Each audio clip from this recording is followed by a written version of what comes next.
introduce ourselves, and then we'll get going with the program. So on my left, we have Marty Ford, 2 Lines. We're hosting this on my channel, so thank you for tuning in. absolutely on my right-hand side, I'm Steve Sautel with Slack Car Corner. and on the far right, George Pineda from Area 51 Raceway NC. and I'm Ian Weir from MagneticRacing.com. We are deep into the practice. We have one more set of practice to go, the last 16. And then we're going to be qualifying this afternoon, aren't we? That's great. But before we get to qualifying, No, more important for some people. is the concourse. Absolutely. Are you entering your car? I am, but I have to admit I didn't paint it, so somebody else did. So what happens if you win? I probably have to. Does the painter get the prize? So I would definitely give him the prize, but I don't think I think I'm safe. There's some really good cars. I've seen a lot of good cars out there actually. Yep. From the really extreme, like multicolored, to some of them are really simple but actually quite effective. Like sometimes the simple ones are the better ones. Sometimes I think. Yeah. Yep, some very, very talented painters and stuff, very, very creative. And these cars, many of them look as good or better than they run. Yes. Let's have a quick look in the chat. We got people in. Oh, we've had people in for ages. Let's have a quick look. Who have we got in? So we got Slot Car Dude. That's Nico in Austria. Nico. Oh, it must Welcome, be. Nico. Must be. What time is it out there? Getting close to 10 o'clock at night, maybe. Who we got? Chris, Sue Fast, Eddie Shora from LA. Loads of people watching. What? Yep. Thank you very much for joining. Hey, Eddie. Yeah. I think Siri wanted to join the chat. I think she shut up talking. That was really weird. Yes. Should we show people around the track? I think Yes, it's good. It's actually sure tracks. would. It's plural. Tracks. 2 tracks. Two tracks, Track 1 right? and 2. Yep. Good idea. Track 1. There we go. So like we said, we've literally just finished Group 5 of 6 practice. Group 6 is just being rounded up. Right. The Cowboys are out to round them all up. Right. So we should mention that we have a total of 88 racers. 88. 88 racers. And the way that we're working these is we have 2 8-lane tracks. So we have groups of 16 that are in each one of these practice sessions. Yeah. Wow. Good. How was your practice session, Marty? I know you had one recently. I know you only really had one practice in each of 16 lanes. Yes. So this morning, yesterday was kind of a crazy day, and I didn't get a chance to get on the track. But the beautiful thing about today, and I thought was really well laid out, was it was a structured practice. Yes. So what that meant is you were scheduled practice is what I should say. And so I knew I was in the first group. It started about 8:40, I think, this morning. So we were just a touch late, but getting started. But it was really nice knowing, guaranteed that I was going to get these 16, Yes. see all 16 lanes. And so I got to test a car. I'm running a car that our friend Ian Douglas, I sent him my Lambo when I bought the white kit months ago. And I made a post and said, hey, I bought this white kit. This is awesome. I can't wait to tune it up. And he said, don't tune it up. Send it to me. I want to build a car for you. And you said, no, I could do a better job. Well, I was really pleased with the car I tuned up, but I don't want to hurt his feelings, so I'm going to run his car. No, I'm joking. Okay. No, it was fantastic. It really was a joy to drive. My lap times were coming down through practice, so But these are big tracks. They're big tracks. It's a lot to adjust to, but I think as practice sessions rolled through, I was doing a lot of marshalling today, and Ian was too. And I think people were starting to get the hang of it, and less cars coming out of the slot. And so I think we're in for some good racing. Yes. So too. Yeah. I just add about the for it. practice sessions here. Marty mentioned, that it's structured in sessions, but one of the goals here was to ensure that all the racers got to practice, and that it was the playing field was as level as possible, so that some racers didn't get more practice than others, that sort of thing, right? So You could say also the people from the U.S., they're not used to a big layout like that, because in Europe they have gigantic layouts. Yeah, and so they have to kind of really look at this a little bit differently and kind of adjust to it, because you have a far side of the track and stuff. Yeah, actually, this facility and these tracks are so big that the track 1, track 2. Track 1 is in one postal code, and track 2 is in another postal code. There you go. I heard actually one is in one state and the other is in another state. Well, there you go. The state line's right here between you and Ian. That's right. Yeah, but they are. It's very, very impressive. So Maybe we just show them track 1, track 2. And, Yes. So track 1, here we go. We have track 1. So this is the perspective we can see of track 1, looking to the far corner. Right. We spoke about it yesterday, but how far is it from the bottom corner here to the far corner, Steve? Diagonally, Yeah. it's probably close to 50 feet. Okay. Yeah, so it's Yeah. A lot of footage. It is. quite large tracks for sure. They're butterflies, so Yep. the 2 tracks are, butterfly image is one of, if you think about the wings on a butterfly, that's kind of the way these are laid out. Yep. And you have a little bit of everything on these tracks. You've got some long straightaways, corners, different hairpins and fast sweepers, and basically this is Scaleauto track. Sorry about that, Scaleauto track. And the way this track was designed, there are no radius 1 track sections, so everything goes from radius 2, it would be the tightest, out to 6. Yes. Right. So it'd either be 2, 3, 4, 5, or 3, 4, 5, 6, depending on the corner. So very impressive layout. So this is track 1 would have driver stations 1 through 8. Yeah. Right? And then we can switch over to track 2. There we go. So again, this is track 2, same layout, basically, again with the butterfly, as track 1, 8 lanes, and we have driver stations 9 through 16. And the Group 6 practice is about to start, as you can see on the screen. Right. So this is the information you're going to be having here. You have a nice big screen there with the driver's information. As you can see on this track, we've got Steve Holzman, we've got Ian Douglas, Todd Ulry, Braden Pollard. They've all mixed up now. I was going through them in order. Yep.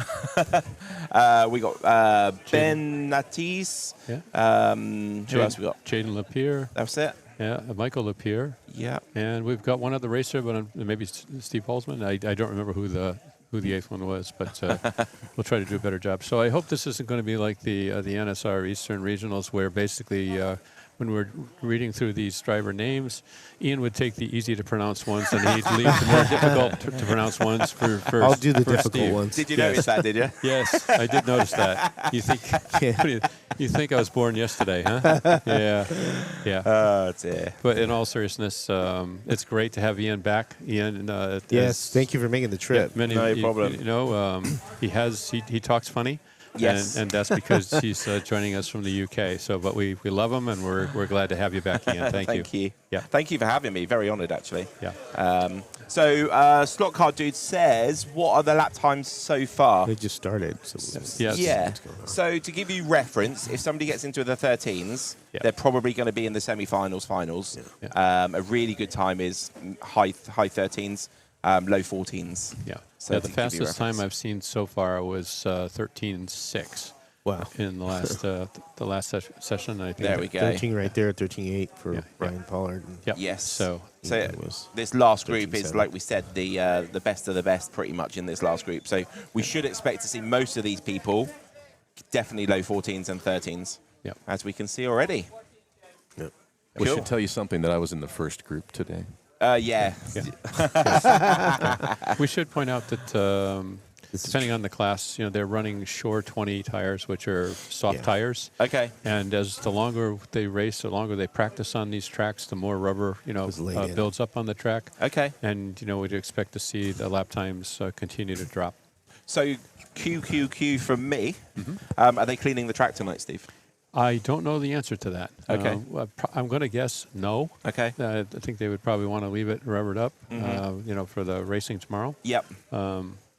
But we could check with one of the AMSCO officials and see if they plan to clean it. Absolutely. I would be surprised if they do.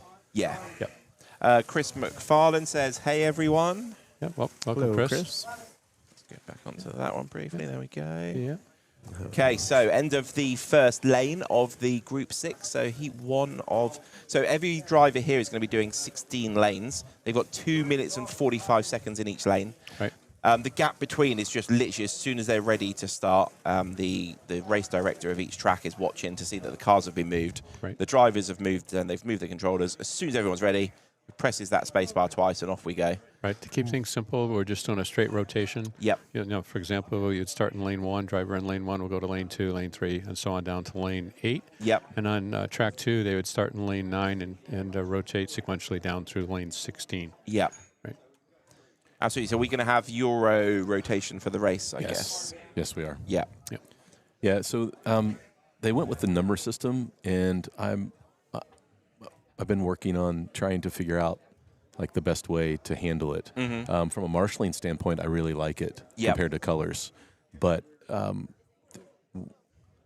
the scoring, it's tough to see what lane they're in because the software uses colors to recognize the lane when it shifts to the leaderboard. Yep. And so we might have to do some tweaking for tomorrow to try to help us out. And maybe add the lane colors. I got to talk to Greg about it. But some of the guys that are running on track 2 for qualifying, we will split this group up. We have Chris Radish, Dickie Pearson, Mike Shanks, Matt McDonough, Brantley Duke, Ray Lego, Scott Dowry, and Brian Herringer. So, yeah, we've got a great group of racers. These should be some fast practice. Yes. Fast Eddie. Eddie Shore says that's a fast group in practice. Who's going fast out there? There you go. Ian Douglas, 13.2. That's the lowest I've seen today. Yeah. Is he setting the benchmark already? 13, I'd say so. 13.2 is 13.32 is probably the benchmark. Yeah, we've definitely not seen a 12, have we? Yeah, Braden is in the 13.6s. Braden won the Scaleauto event recently out on the West Coast. He did at Electric Dreams. Electric Dreams, that's correct. Yeah, and so really no surprises there. There are always top runners and stuff, and now Ian's down into the 13.1. 13.1. So I'll go out on a limb and I'll say if not in practice, we're going to see a high 12. He's going to next lap. Here we go. You ready? When he crosses the line, you'll have the green arrow next to him when he crosses the line. Yeah, we're going to see a 12. He must have had a. It's been ages. We'll see a 12. It's a long lap though. Yeah. 14.9. He must have had a little off on that one. Yep. A little. But yeah, it's coming. He's got 1 minute and 5 seconds on this lane to do it. Yep.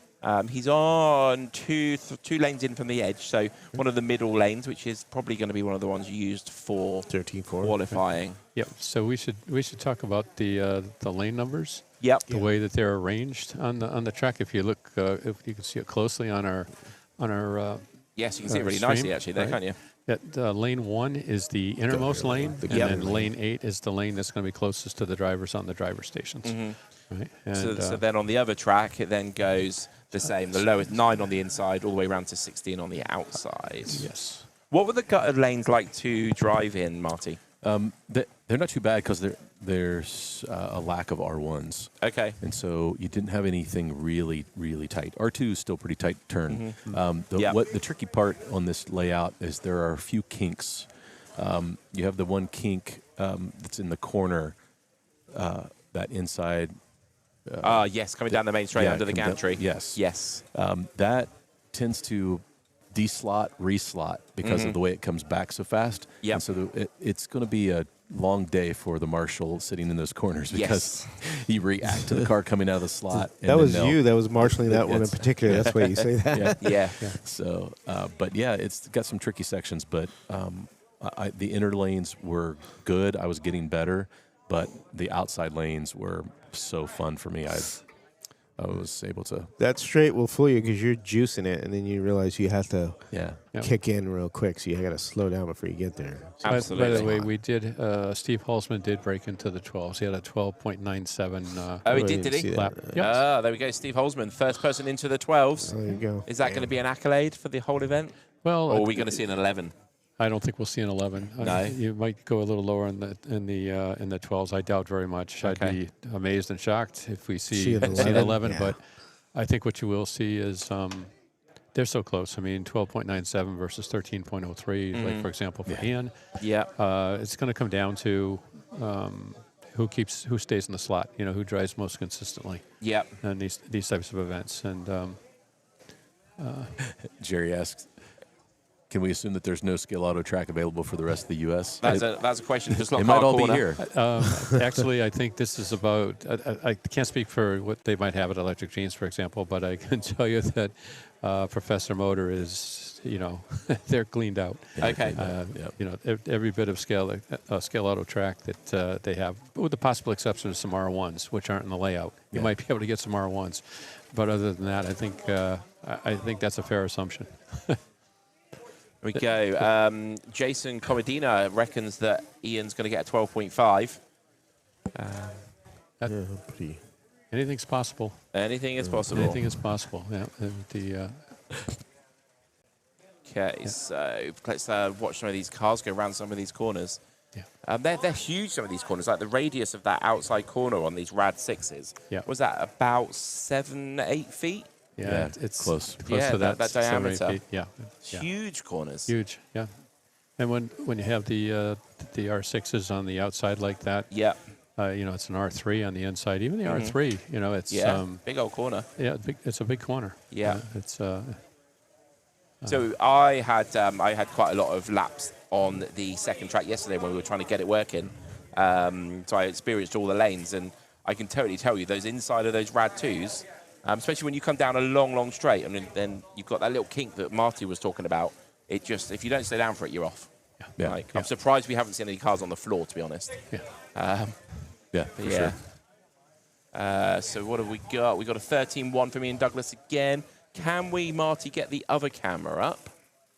Is it that one? There it comes. Mustn't forget the other table. What have we got going on over here? Mike Shanks. With Dickie Pearson, 13.6. Yeah, Ray Lego. Yeah. What's that? Krish Radinsky. I really am. I don't know why I do this because I really can't say names. Radish. Yeah. Radisish. Matt Radishish, Donahue. Scott Dougherty. And someone's head. That's one of the marshals. So we've got 13.6 is the best on that one so far by the looks of things. That's good. Yep. We should point out that it takes us a while. It takes the camera just a couple of seconds to zoom in on the monitors because quite literally they're 60 feet, 70 feet away from the camera. So and that's created a problem getting them into our system to superimpose them. So that's why we're shooting a camera at them at the moment. But we'll be working on those. So hopefully tomorrow for the races we have. Yep. But when it does finally get there, it's nice and crisp. So hopefully our viewers can see it as well. Yeah, there is an interesting question from Norcar Slot scene. I'll push that up. Norcar. That one? Yeah. What's the difference in lap time between the slow lane and the fast lane? We will very much keep an eye on that. But I guess the fastest one on there, 12.9 from Steve Holzman. And it's all gone again. Let's have a look at the other one. It's disappeared. There you go. Fastest on there was 13.4, and the slowest was 15.2. So there's probably a little bit of skill involved in there as well. Right. So it's probably a second and a half-ish. Yeah. It's a long track. It's really long. When you're marshalling, you're only really marshalling about 10 laps before it stops again. So it actually reduces the amount you have to pick the cars up because it's so long. But that also means that we need lots of marshals. Yeah.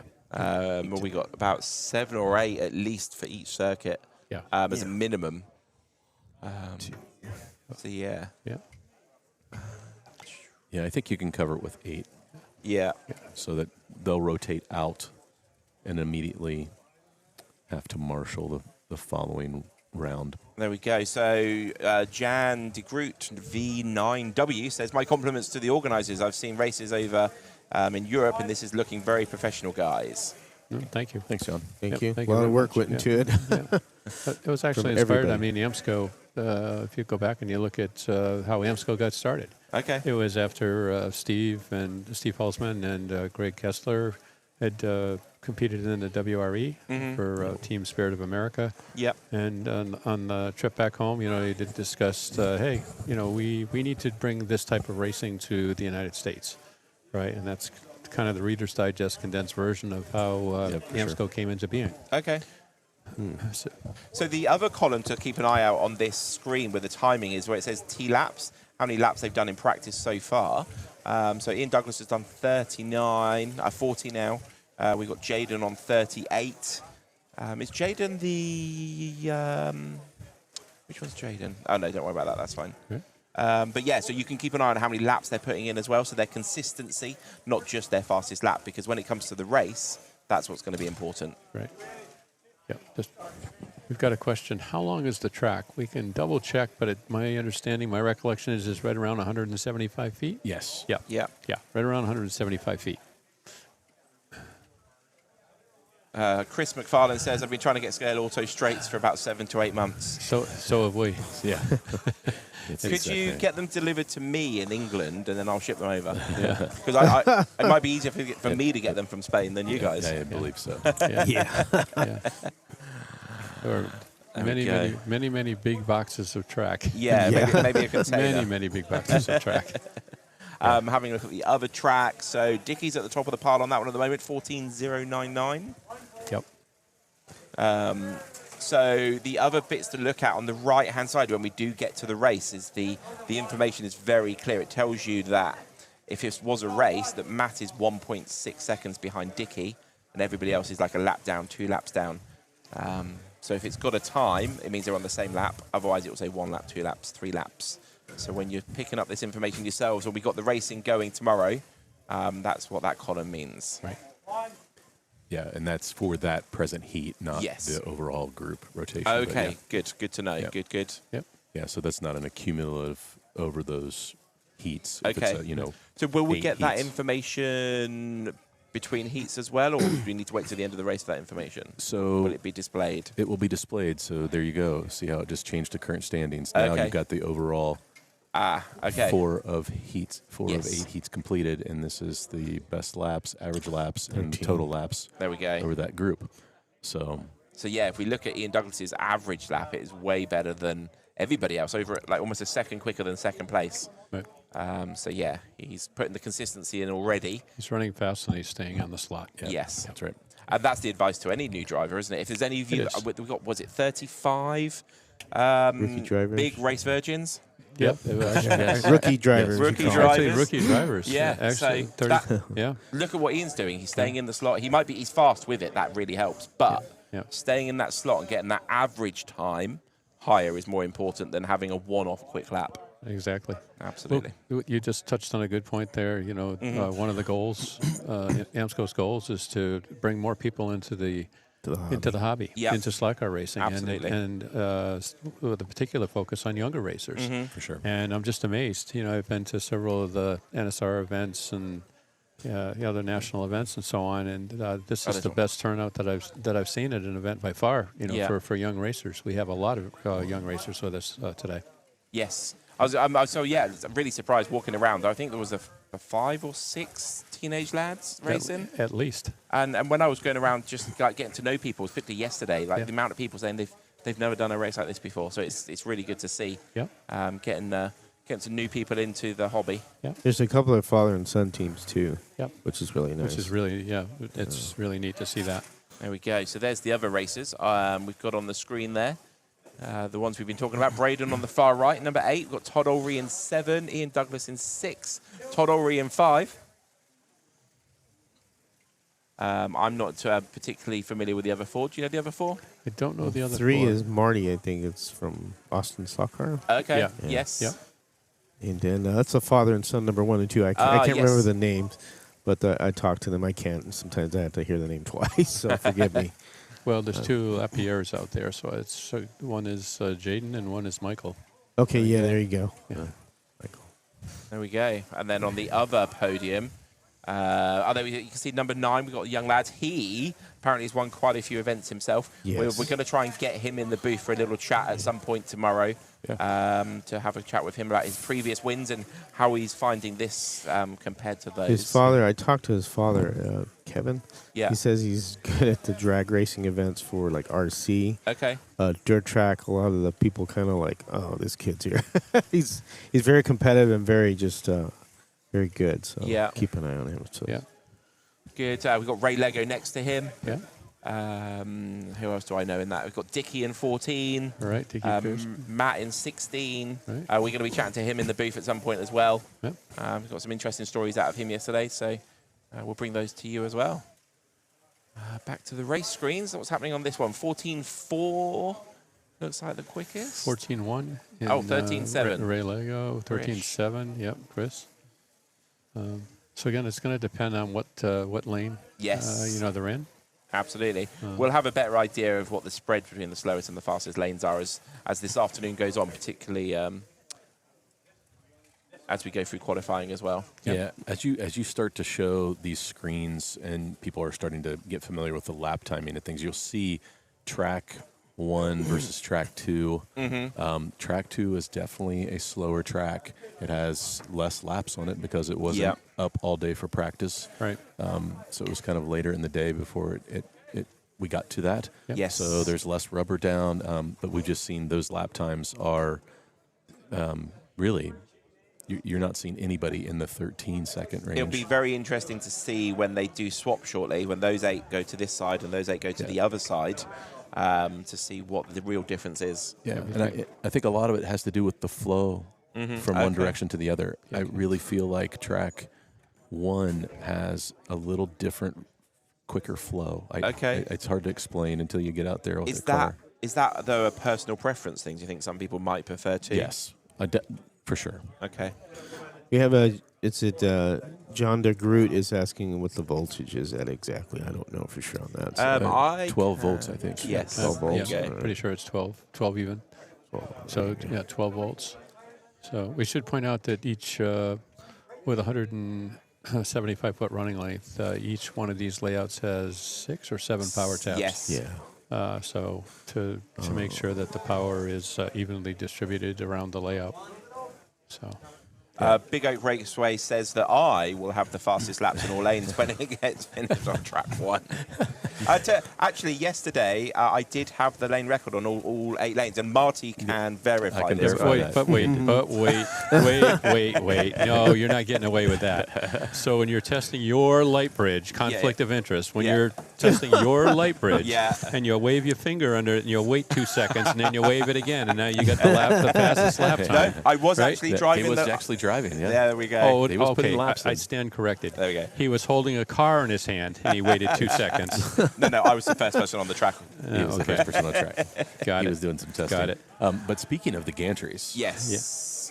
Ian, tell us a little bit about those, because we had to have custom gantries for this track. We did. I don't know if we can get. You can sort of see it in the far distance up there. Use the other camera. You could turn it off Yeah. to the other. To the left. And Well, it'll I'll show get the a shot of gantry. that. Yeah, so basically we needed a gantry for an 8-lane track.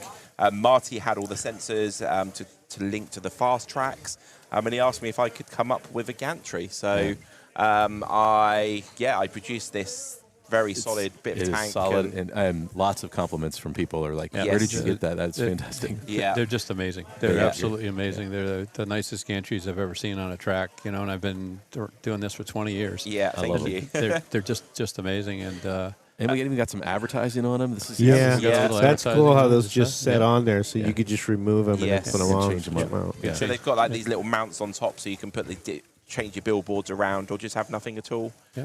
And also the other cool thing is they're modular, so when Marty needs to take them home, he can take the ends off Yep. Yeah. and then the bridge, but it's solid enough to be able to just sit there without the glue. Yeah, it's fantastic. So Mike mentions Ian having the fastest lap. He's probably right, but we were talking about the screens. If you look at the race screen, the bottom of each screen, you will see that it rotates between next up That in one's the easy to heat see. Yeah. and then the lane There records. we So go. if you want to know what Mike was talking about, is on the bottom of the screen you can see each lane and what the record is, what heat and what lap That's that was really set. cool. Yep. Yeah. So if we go to the one with Ian in then. There you go. Let it cycle. It just showed them on all of them. It We'll cycles. be talking more about this race management system called Fast Laps. Yes. Throughout the event. And if you're not familiar with Fast Laps, obviously we'll give you a little overview of it, some of the functionality and so on. Very But nice. make sure you check this out. I mean, this is pretty amazing. And he's been working very closely with Marty, just getting this developed for this event as well, hasn't he? Yep. Yeah, and we're taking feedback. Like, we've already bumped into some things that we'd like to see changed. And Patrick, shout out to Patrick, who is headed to Spain right now, the family cruise. Lucky just really- Patrick. Yeah, very lucky. But, he's been so gracious to, like, we've come with problems and said, how do we solve this problem? with your software because we want to use your software. And he has spent hours and hours trying to help us develop what we need for this race. So you mentioned he's going to Spain. Yeah, he could bring back some Yes, Scaleauto bring back track. some Scaleauto track, man. Come on. We'll have some straights on the way. Yeah, we go. We need straights. Just bring them down here, man. I want to shot know at why aren't we on the cruise doing this stream? That sounds We like don't have to physically be here. The camera's doing stuff, but right. we Yeah. don't. We won't talk about the tariff when he brings it in, though. Oh, yeah, that's true. Forgot about that. Damn it. We should maybe we'll have an AMSCO cruise at some point in the future. Where we could set up a couple of these tracks on a Now you're on a getting cruise Or by ship. the What do you pool think? and just- With the pool and stuff. What are you thinking? Huh? Little fruity drink and an umbrella. And Yeah. just getting us on time. Yep. There's the race screen. So they're both getting back in. So we are in heat 7 of 16. It says 7 of 8 on the screen, but they do 7 of 8 on one track, 8 of 8 on one track, and then they'll switch to the other and do 8 on the 8 on the other. As soon as this practice session is finished in 9 heats time, then it's concourse and qualifying, which is very exciting. Yeah, it is very exciting. Looks like on track 2, those times are starting to come down a little bit. I did notice that there was a 13.4 on track 2 in the last session. So Yep. 13.491. yes, So we're starting to see. Some compared to the other track, 13.3 there for me and Douglas again. 13.2. Braden, anybody else in the 13s? Steve's in the 13s. And there you go. 12.97 in that inner. lane. Yes. yeah, that In was heat 1, lane 1. That was heat 1, lane 1. That Oh, was, lane that was 1. Steve. Yeah. Wow. So it depends on your style of driving. If you like that on off and you don't mind those really sharp corners. It's Steve. Yeah. Yeah. Yeah, It that's is. his favorite. It is, Okay. and it's also the short way around. Yes. On the layout. That's it. Shortest lane, right? Shortest lane. It's you got the tightest turns, but You got a manager on it, though. If you don't manage around it, you just de-slot. Yes. Yeah. You have to be real careful. Absolutely. There we go. Nice shot of the drivers. There you go. Oh, bit of reaction there from Matt Donahue. Car must have gone flying off, and it couldn't have been his fault. No. And Matt will be the first to tell you that.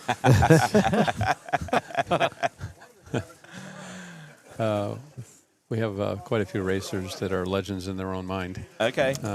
So in a good way. In a good way. Yeah. Yeah. We should talk about the overall atmosphere of this event.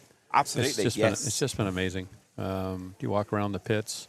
We'll have to get some shots of the pits. I'm sure we'll be posting videos and stuff and pictures, and it's just incredible. People having an opportunity not just to race against each other in a large-scale venue like this and stuff, but people who have, like for example, on Marty's stream on a weekly basis on Tuesday nights, and they're chit-chatting back and forth, but they've never actually met each other. And there's been a lot of opportunities to put names with faces at this event, and everybody's just having a great time. Yeah, it's been exciting to see. It's been fun to meet all these people.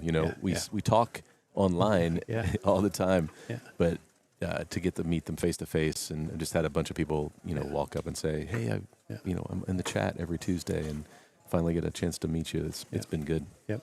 But I did speak to a couple of we talked about I think your term was virgin racers. Yep. I did have an opportunity to talk to a few of the virgin racers here. Yeah. They'll be up for sacrifice later. So. Yeah, sacrifice, right. And, a couple, 2 or 3 of them, they were nervous. They didn't know what to expect. And, they were, oh, my God, you see this, and it can be pretty intimidating. And, then got a chance to talk to them a little bit later after they'd actually had a chance to go out and do some practice and put the car on the track. And they were having a ball.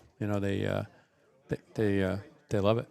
Most of them were saying the only thing they wanted to do was beat Marty Ford.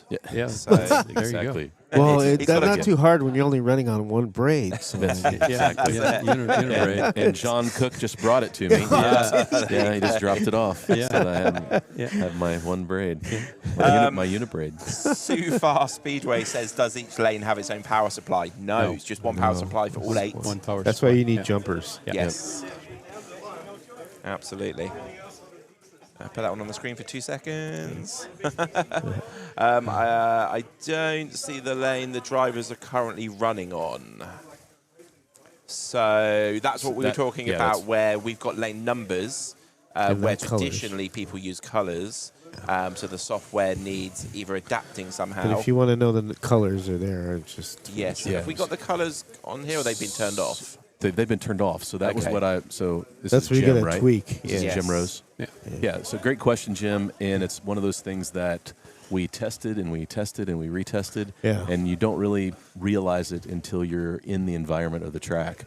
And so we basically changed all the colors to black from a look standpoint for the lane colors because we're using numbers. But there's no reference point on that screen. There is not a lane number. So what we'll ask is to put the position column. and the lane so that follows that. You have If I know Patrick, if I know Patrick from Fast Laps, that'll thank you, buddy. that won't take him very long to implement. Patrick will implement that very quickly. So there's one set. We've got a question from John Albright, Steve. Let's see what John's asking. Can tracks number 1 and 2 be introduced into the monitor screen somewhere? So can we have this screen and then in the corner Yes. somehow have... Yes, Marty is on this. Marty is the tech man. Yeah, so just in with.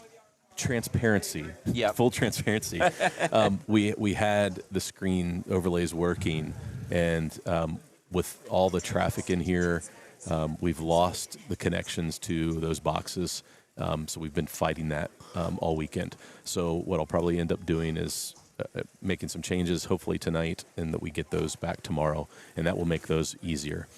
But yes, I can superimpose those over for the short term. Because, yeah, we are missing racing action when we're staring at the screens. Dusty Ford says, hello, ladies. What's that for? Hello, ladies. He's- That's my brother. Is Marty's brother, and That's the only answer I've got. he's actually here. Dusty, have you sorted out some pit girls, or Yeah. is that what it is? Or yeah. some grid girls? It takes all types. It does. Oh, there you go. So if we look at the lap records, so Ian has Yep. 6 of the 8, 8, yeah. down there. Braden's got Steve. one. Yeah. Searching 2. And then Steve at 12-9. Yeah. There we go. So this is the point now where the 8 people on track 1 are going to go track 2, and the 8 people on track 2 are going to go to track 1. So this is where we're really going to see, is one track quicker than the other, or is it just the drivers? Yeah.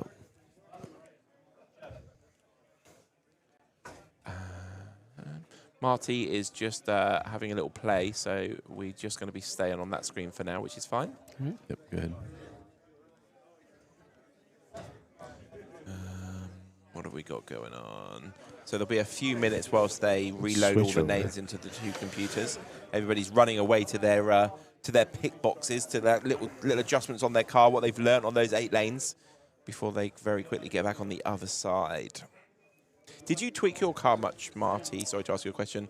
Between? I did touch the body screws a little bit, just back them out just a quarter turn, just to give me just a touch more float. Mm-hmm. But yeah, it was pretty dialed in right off the bat. So Juliet says, good to see female racers. Yeah, I think they're from Yes. Austin, Texas, are they? Or at least one of them is. Austin and Christine Sweeney's wife Yeah. is Steve from, Sweeney. or Steve Right, Sweeney's yeah, wife right. has been from, Christine has been joined us from Vermont. Okay. Yeah. There you go. So, Yep. Yeah. But absolutely, it's great to see female racers. Yep. Yep. And they're having a great time too. Yeah, Good. for sure. Yeah. I like how, what was it, the Steve Sweeney's wife called again, sorry? Christine? Christine. She, her car was like, matched her outfit. Very pink. She had a pink hat. She had the pink top. Yeah. It was all very thought about, definitely. Yep. Which is cool. Yeah. Now we might want to point out here that when a group of racers, let's say the first group that Marty was in this morning, Yeah. when he raced, when that group finished up, the second group comes on, the second group of 16 racers come on. The first 16 racers, in this case including Marty, they have until no later than the end of the next session to get the cars into tech inspection. Right? They get teched, and then once they are teched, then the cars are impounded. So for those listeners that are brand new, basically a bit like Formula One with Parc Ferme, if you ever watch like motor racing, as soon as they're ready for the official races, the officials take the cars away from them so they can't tinker them anymore. Exactly. So this is their last 16 lanes to get the adjustments on. Right. Because am I right in saying once the race has started, that all they can really do is body screws?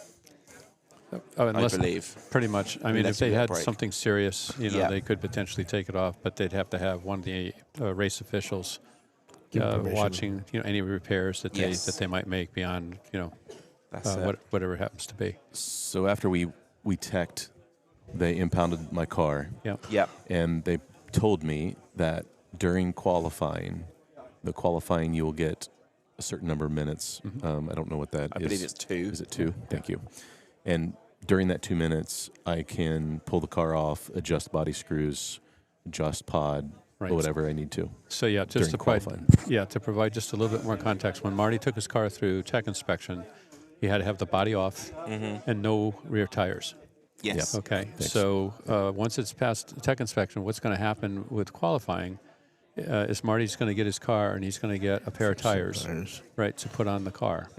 So he'll have to put the body, put the tires on the wheels, and then have to put his body back on, right? So during qualifying, if he wants to tweak the body screw adjustment there, he has an opportunity to do that. So for those people that are new, why are they handing out tires like that rather than letting you provide your own? Again, this gets back to they want to make absolutely sure that the playing field is level.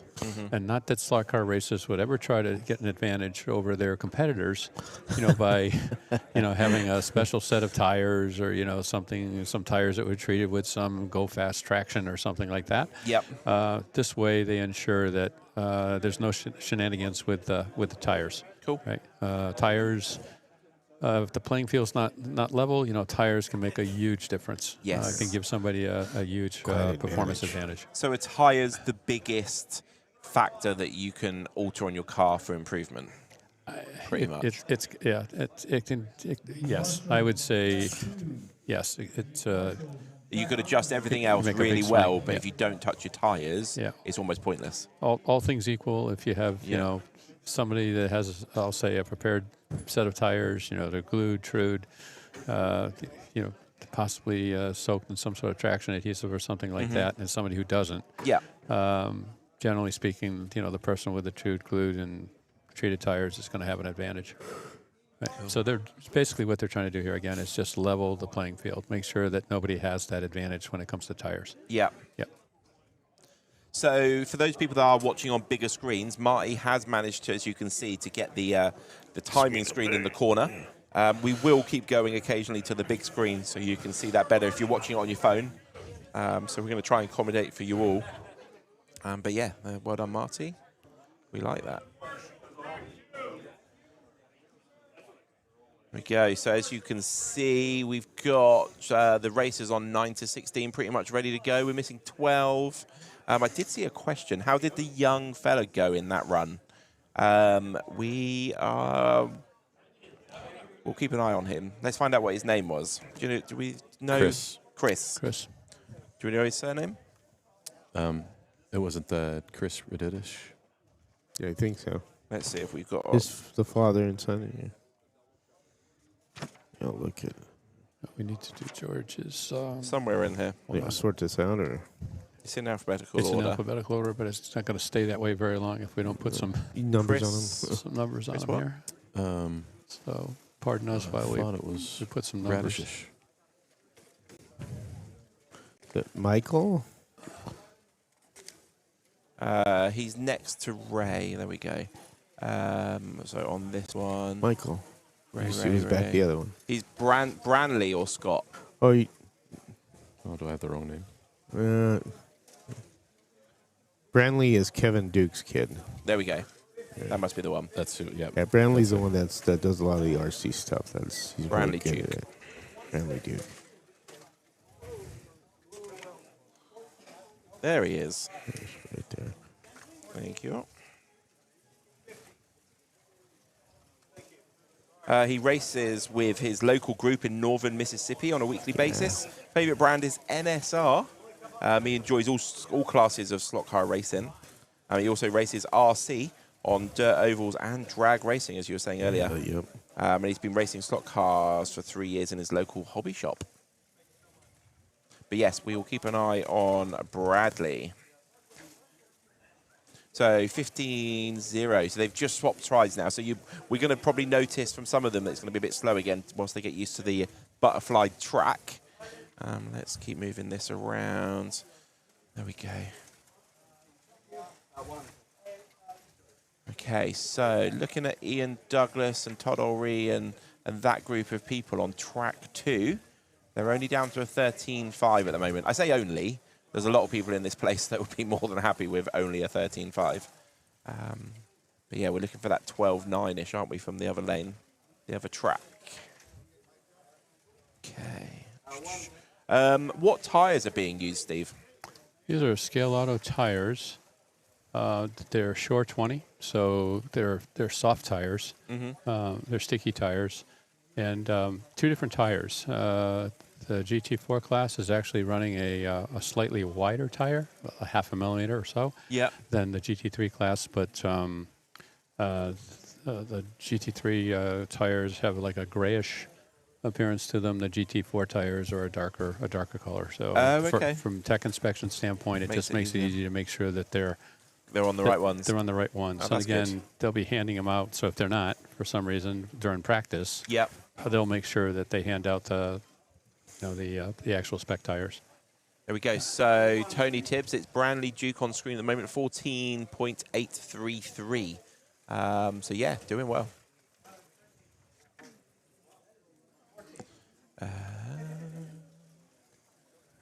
I'm doing my homework here. That's okay. You carry on. There we go. So Brantley Duke is one of the young kids running with Slot Boys. So yeah, he's going to be the lad that we get into chat about his experiences in the slot car world already. Yep. Ray Lego's been involved with that. There we go. Yep. So there we go. 12.027. Is that a real time? It could very well be. Wow, Yeah. 12.2. On track 1. That's 12.0. blazing right there. That is.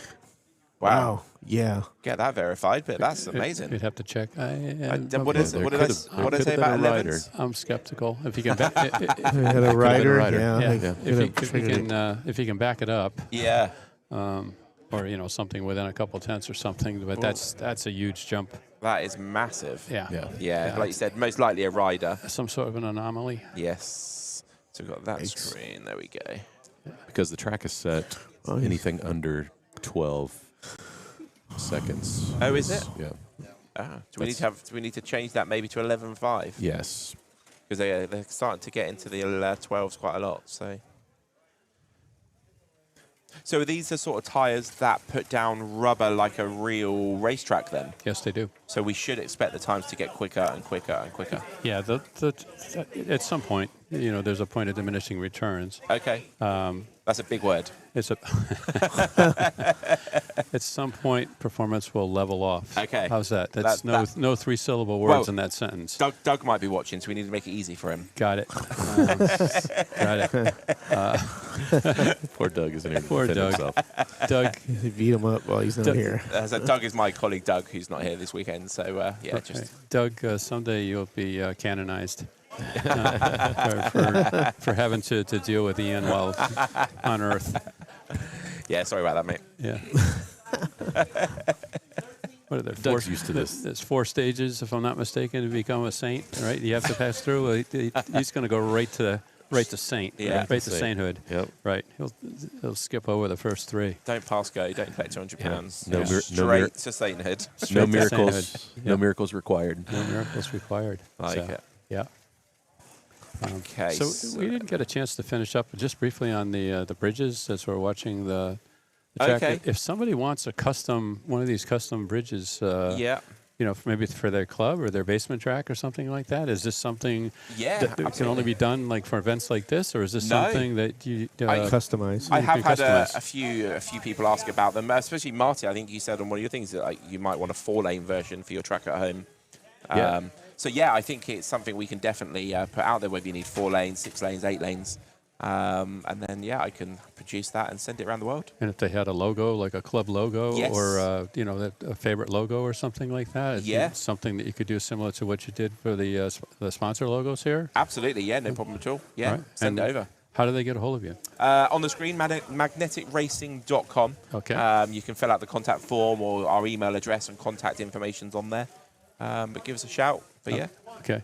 And again, it's Ian Weir from Magnetic Racing that's joining us. Yes. And thanks for the little plug.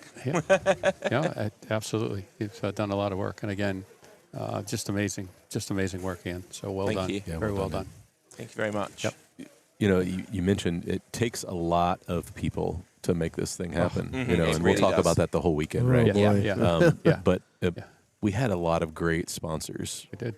jump in and really help out, and we'll sing their praises all week. And Yes. Yeah. so you'll probably get tired of hearing us, but you know it's been important. And Steve, you know, you mentioned Ian and what he's done. Steve has been instrumental on making this live stream happen, and so a big shout out to Slot Car Corner. Yeah, thank you and very all much. that you guys do, you and Bob for the hobby, and then especially for my channel. And this live stream and making this event happen. Yeah. So this AMSCO event wouldn't happen if it wasn't for sponsors like you. And That would- 3D would not exist without Steve and Yeah, Bob through that's Slot right, Car George. Corner. They helped us out. So Well, we're all about supporting the hobby, growing the hobby, and anything that we can do to help achieve that goal, help people to get the most out of the hobby. That's what we're all about, Yeah, right? for sure. So Absolutely. yeah, this does. I will say, Marty, this setup is Impressive. looks like something that if you went to CBS Sports and they were covering the Super Bowl or something, and they do a camera shot out in the trailer out that's right. back, and That's they right. have And all all the those people working on screens. people working and stuff on the screens. It's like it looks like the space shuttle here. I mean, it's just It's mission control for mission sure. control. Yeah. And Do you know what the coolest part of it is, though? I do know what the coolest part is. What's that? Everybody thinks that we're doing this with all this equipment that's a stream. Yeah. No. No? It's so that Marty, who's 3 feet away from me, I can talk to him over a headset. Ah. Yeah. I thought it was the high energy button. Let's go. he found the buttons there. Somebody unmuted that. How did that get unmuted? Somebody. Love that button. Yeah. So the backstory on that is Marty was debriefing Ian on the various setup and how to change things and cameras and stuff like that, and then he had to go and show him the damn buttons. That's right. So From Ian, the Roadcaster. right, and the Roadcaster is right in front of Yeah, Ian. right. Spot in front. It's- He could access it's not- everything there. It's not like we can slide it down toward you, George, or something. But Yeah, no. no. That's it. Yeah, we got the three-year-old Ian that about once an hour decides he has to get it out. That's it.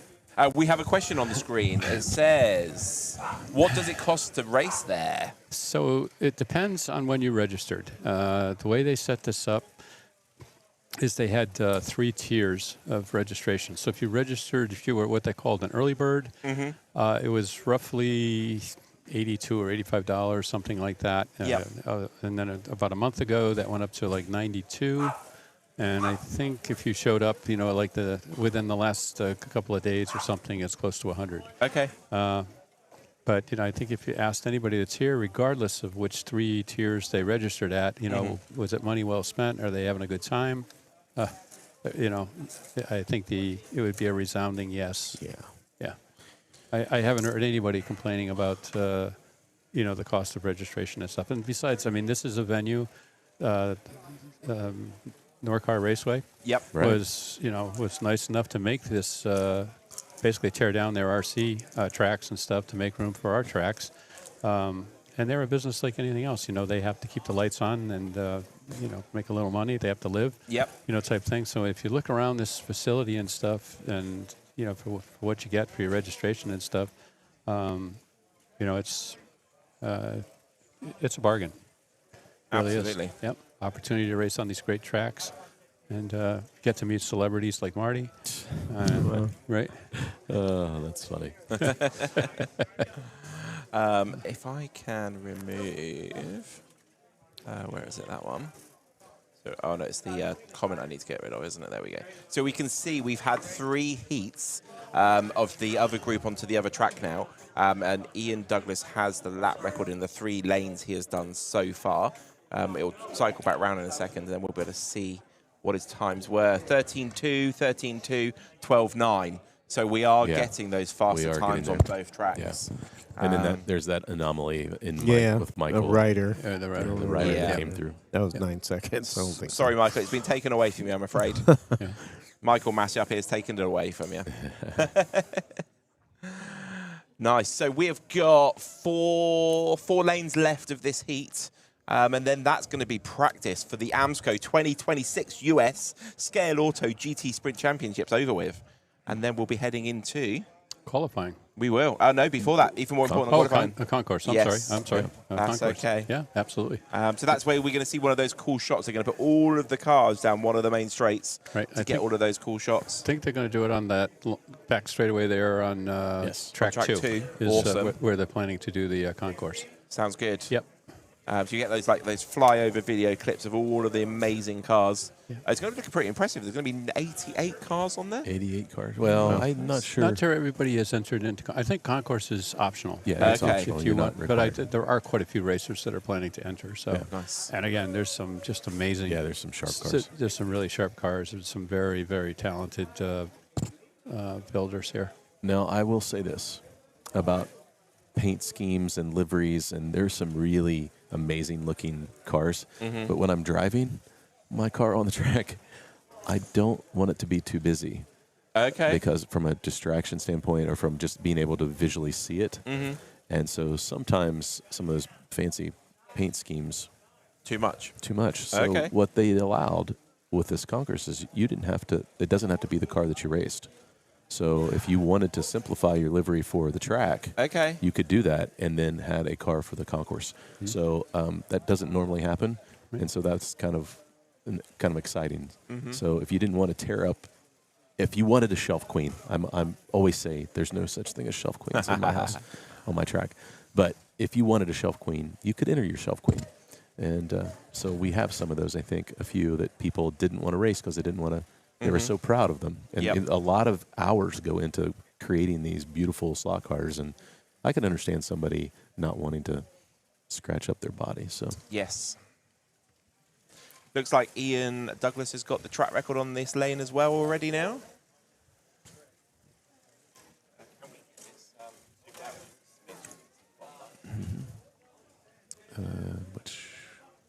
Which one is it?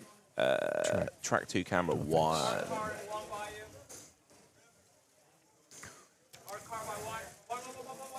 So you can probably hear a little bit of background noise. So that's when people are crashing, trying to get the marshal's attention. A little bit of background noise going on. You want to make sure the marshal knows which of the 9 lanes on that track, 8 lanes on that track, shut the lane number. Which lane to put it back in. Because the other thing as well, you don't want to have your bodywork scratched up, but if you have a rider and your car gets slammed, you could have some broken parts there. That's right. It could literally end your race. Yeah, literally. Literally. So that's why they sometimes get a little bit passionate about trying to get the attention of the marshal in which lane they're in. Right. But as a marshal, somebody's yelling rider, and there's 8 cars on the track, and you're like, which one? You gotta yell rider and the lane number. Yep, and then all you hear smash. Yeah. And it's like, well, guess that one took care of itself. Yeah. There's the rider. We always say that usually the rider takes care of itself. Yep. It's funny, actually. I did a lot of marshalling down in the corner there, by the light bridge. Yeah. But then I did some at the opposite corner, and you're so far away from the drivers that it's hard to know. When you were close, you could get that direction of where it was coming from. But when you're all the way over there trying to get eye contact or here, it was tough. Really I didn't marshal. I wasn't marshalling much. But when I was, so you're pointing about as far away from the drivers as you could be, and or if they don't speak up. Yeah. You can't hear them. That's it. That's how far away you are. It was like when you're racing at one end and then you have to go all the way to the other end to carry on racing. Yeah. Your perspective has changed so much. It really affects your ability to drive, doesn't it? Yeah. Sure. Yeah, your local club track, maybe it's a 30, 40, 50-foot layout, 60-foot layout or something. You can just talk in a normal voice. And but here you have to speak up a little bit.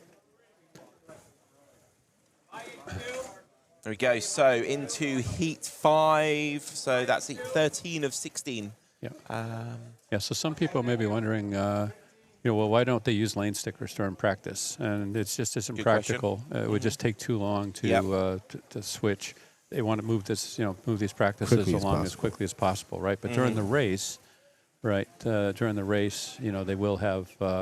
I believe they're planning to have lane stickers. Yes, I've seen them on the table. Yeah, so that you won't have this issue with having to shout to a marshal. I did have a theory, not a theory, like a brainwave. Like, we've got numbered lanes, but if you've painted your car and you've painted a 5 on there, is a marshal going to pick your car up and see that rather than the lane sticker? It's a risk. It's a risk. It's absolutely a risk. What number's on yours, Marty?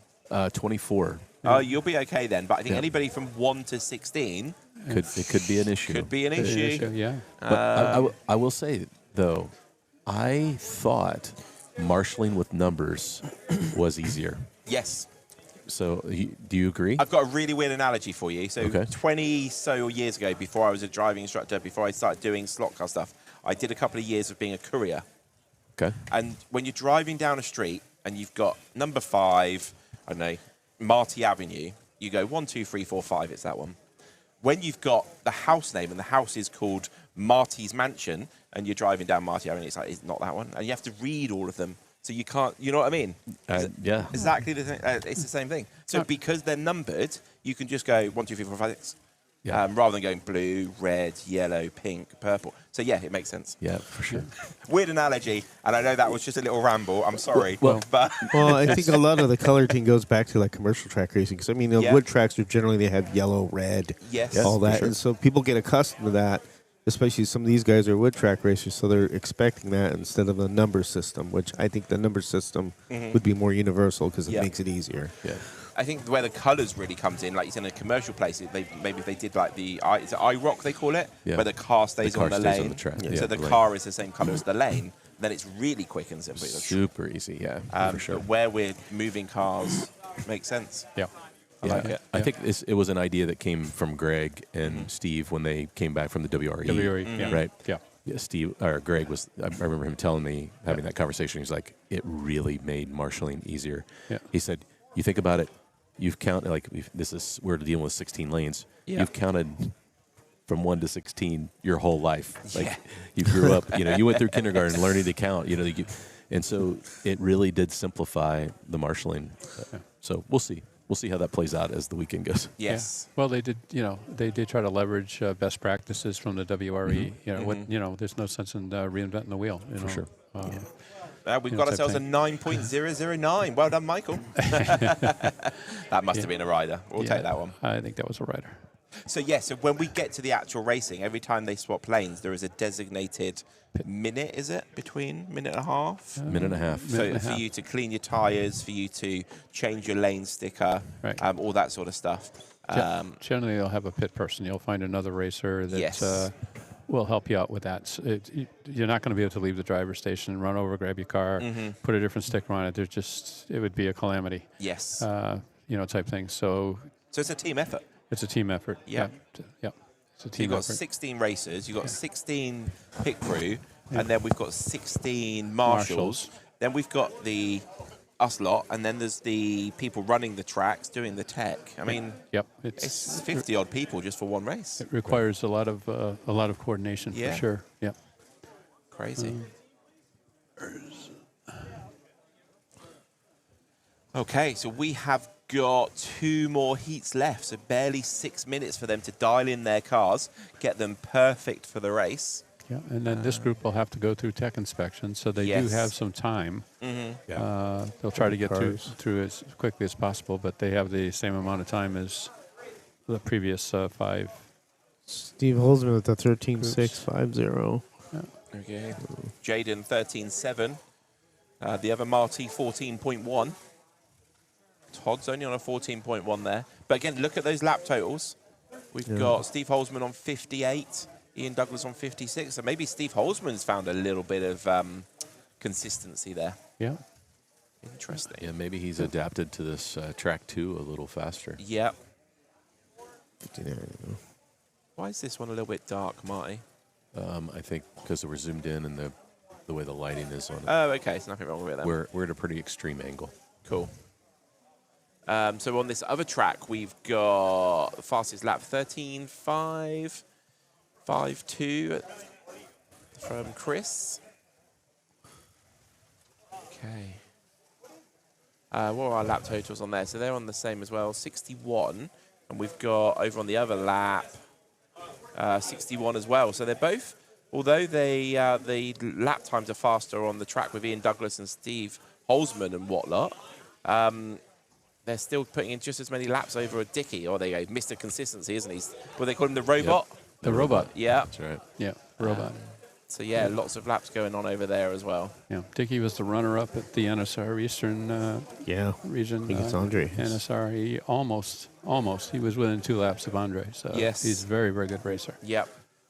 Yeah, he came out of nowhere, didn't he? Andre. Like we were watching 2 people, Yeah. and then he sort of like snuck in there, didn't he? Like we were Because he was in aware a of his different heat. presence. He was in yeah. a different. He was in the second, the second to the last heat, right? Yeah. So everybody just assumed, as I did, that the winner, the overall winner, would be in second. The podium basically would be in the last 8 racers, the last heat. Yes. And as it turned out, the Andrea, was in the last heat. He won the event, but Dickie Pearson ended up in second place, like you say, out of nowhere, out of the previous next to the last rotation. And that could happen here. That Yeah, could, 100%. it's possible, right? Some people just don't qualify as fast as other people do, but they're just consistent racers, right? Absolutely. Yeah. So, There we go. So 12.9 again there for me and Douglas. Yeah, I think you are right, Steve. I'd be very surprised if we get to 11s. Very, very surprised. Unless they're sandbagging. I think that's going to be happening much at the moment. unless, I don't think anybody's sandbagging at this point. I think they would just want to make sure they're comfortable. Because the other thing, again, they're setting up is not just the car. Make sure that they've got the car where they want it.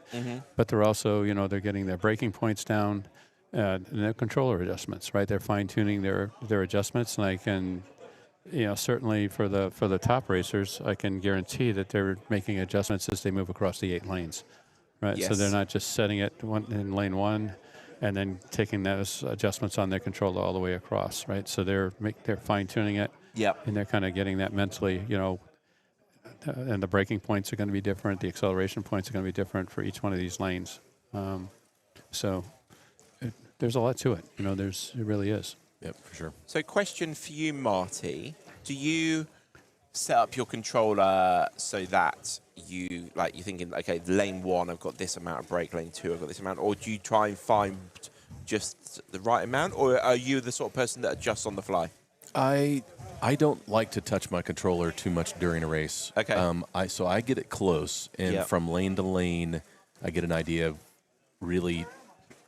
I mess with the brake. Do Okay. I need more brake or less brake? And so I usually go with a little less brake as I go out to the outer lanes. Okay. And a little more brake as I go inside. Can you explain to people that are new to slot car racing why you'd want less brake on the longer corners? Yeah, just trying to carry more speed. Okay. So that it's with those, like that big R6 on the outside, you can carry a lot of speed and still keep a lot of your trigger into that corner. Okay. That you really don't need the brake. If on the inside, you really want that car to brake well so that it doesn't get upset Okay. going into the turn. And so with a wider radius on the outside, that's less of a chance. So you can kind of go less brake because you don't get the car to upset. Because if you have too much brake on that outside, it might upset that car and really kill a lot of speed through the turn. Yeah. So you just got momentum. Absolutely. So, but outside of that, like my traction control and my power, I've kind of figured that out during practice. Okay. And then once I get Stays to the there. race, I don't mess with it unless I'm really struggling with something. Yeah. But Yeah. that's one of those things you can chase. If you can start chasing those dials, trying to find what's going on and make it worse. Yes. Yeah. So Yep. So I mean, that's we've talked about this on the previous races and stuff. That's something where I tell the story. When customers call up and hey, I need a controller. I need a controller with knobs, And why do you need knobs? Because everybody else has got knobs. I need knobs. Yeah. Right? And it's like, well, they're faster than I am, so it must be because they have knobs. Yeah. Right? So are you willing? You have to make the commitment, to learn how to use those knobs is the lesson learned. So just because you have a controller that has those adjustments doesn't necessarily mean that it's going to make you a better racer. Right? You need to practice. Practice. Yeah. I mean, you said that other analogy when we were driving to pick up something. They're kind of like golf clubs, Yeah, it really is. We were talking about this when we were running up to get the tires this morning, and it's like golf. For anybody that's out there that's golfing, you're kind of a hacker like I am and stuff. And if I get that driver instead of the 600cc head, I need the 650cc head. And that's I'm going to hit the ball further. I'm going to hit it straight. No, you're not. Right. What you really need to do is go down to the damn driving range, maybe hire a professional to give you a lesson. And practice. And right? hit that ball in the middle of the club. Right, hit it in the middle of the club. Your club is not the problem, right? It's the guy that's holding the club that needs to, we need to train, needs to practice. Same thing with the controller, right? Yeah. Any of these guys, any of the faster guys and stuff, they have their preferences when it comes to controllers. But if you gave them another brand of controller and stuff, within a very short period of time, they could probably dial in that other controller. Yep. And they'd be running fast times. So as it says on the screen there, from Auto Enthusiast Network 1473, make sure you hit the like button. Yeah, also, absolutely. very important, subscribe, just in case the stream goes down because of the internet connection, or just so you make sure you get the notifications of all the future broadcasts going forward from this event. I think we said yesterday, if you watch, tomorrow's going to be 2 streams. We're going to do the heats as one, and then we're going to do the semis and the final as another one. So because we can't do more than a 12-hour live, we must cut it into 2. So if you hit that subscribe button and the like button, you're more likely to not miss any action tomorrow. So Auto Enthusiast is Sean. Sean works for Edelbrock. Yeah. Okay. And he was nice enough to get permission from Edelbrock for me to use them as decals on cars because, as long as I don't misrepresent the brand, I could print them. So that's very nice of him to make the effort to do that. So I want to tell him thank you. And it's great for Edelbrock to give you that permission to do exactly. that. I mean, you're legit. Yeah, absolutely. Bradley says, adjusting the brake whilst racing is a must. Smiley face. Yep. No disagreements there. Yep, that's right. It's about the only knob I touch during a race. Yep. And on that note, so Ian Douglas has done a 12.898 now. That's unbelievable. Yeah, that's a quick lap. So again, I think that'll probably stand up as the fastest practice lap. That would be my guess. I totally missed an opportunity for a button just back then. Sorry, it's been at least 20 minutes since I pressed one. Oh, my God. Oh, no, it's due to press when I see what you said. It's going to be every, 15 minutes we're going to get that. He has a quota. That's it, a quota. Get a quota. This may end up being a 3-person broadcast here. Where are you going, Steve? No, I wasn't thinking. I wasn't the one that was leaving. Oh, dear. Right, so we've got Ian Douglas on 12.898. Todd Ulrey, 13.4. Steve Holzman, 13.8. Braden Pollard, 13.2. So, yeah, it's going well. It's going well. Yep. You mentioned that this group will be the last group to run through tech. Yes. Yeah. And one of the things that they've created to help make the tech process a little easier is they created a setup block that has a raised place for the height requirements that they have for the motor, right? And I got really lucky when I went through tech. My car didn't pass tech. The motor scraped and pushed the tires off of the block. Okay. And so that meant I was illegal. And so I flipped over the car, and you were allowed to cut the decal off the wrapper, the wrapper off the bottom of the motor. So, okay. So I took a razor blade knife and cut the wrapper off and passed tech. Yeah, that's how, when we're talking about tolerances, between a go no go gauge, basically, right? Yeah. That just to think about the thickness of that wrapper, right, made the difference between passing. That's right. That inspection. And why and is the height important? Well, we are on plastic track. Yeah. So it's And- bumpy and it has raises and stuff, right? You Right. want to bottom out. right. And then you also have mag downforce. Yeah, magnetic Okay. downforce. So it's trying to control that. in the So motor. you get a magnetic downforce from the motor naturally. Yes. So although we've taken the actual magnets out. Correct. You still have Okay. magnets in the motor. There we That's how it go. operates.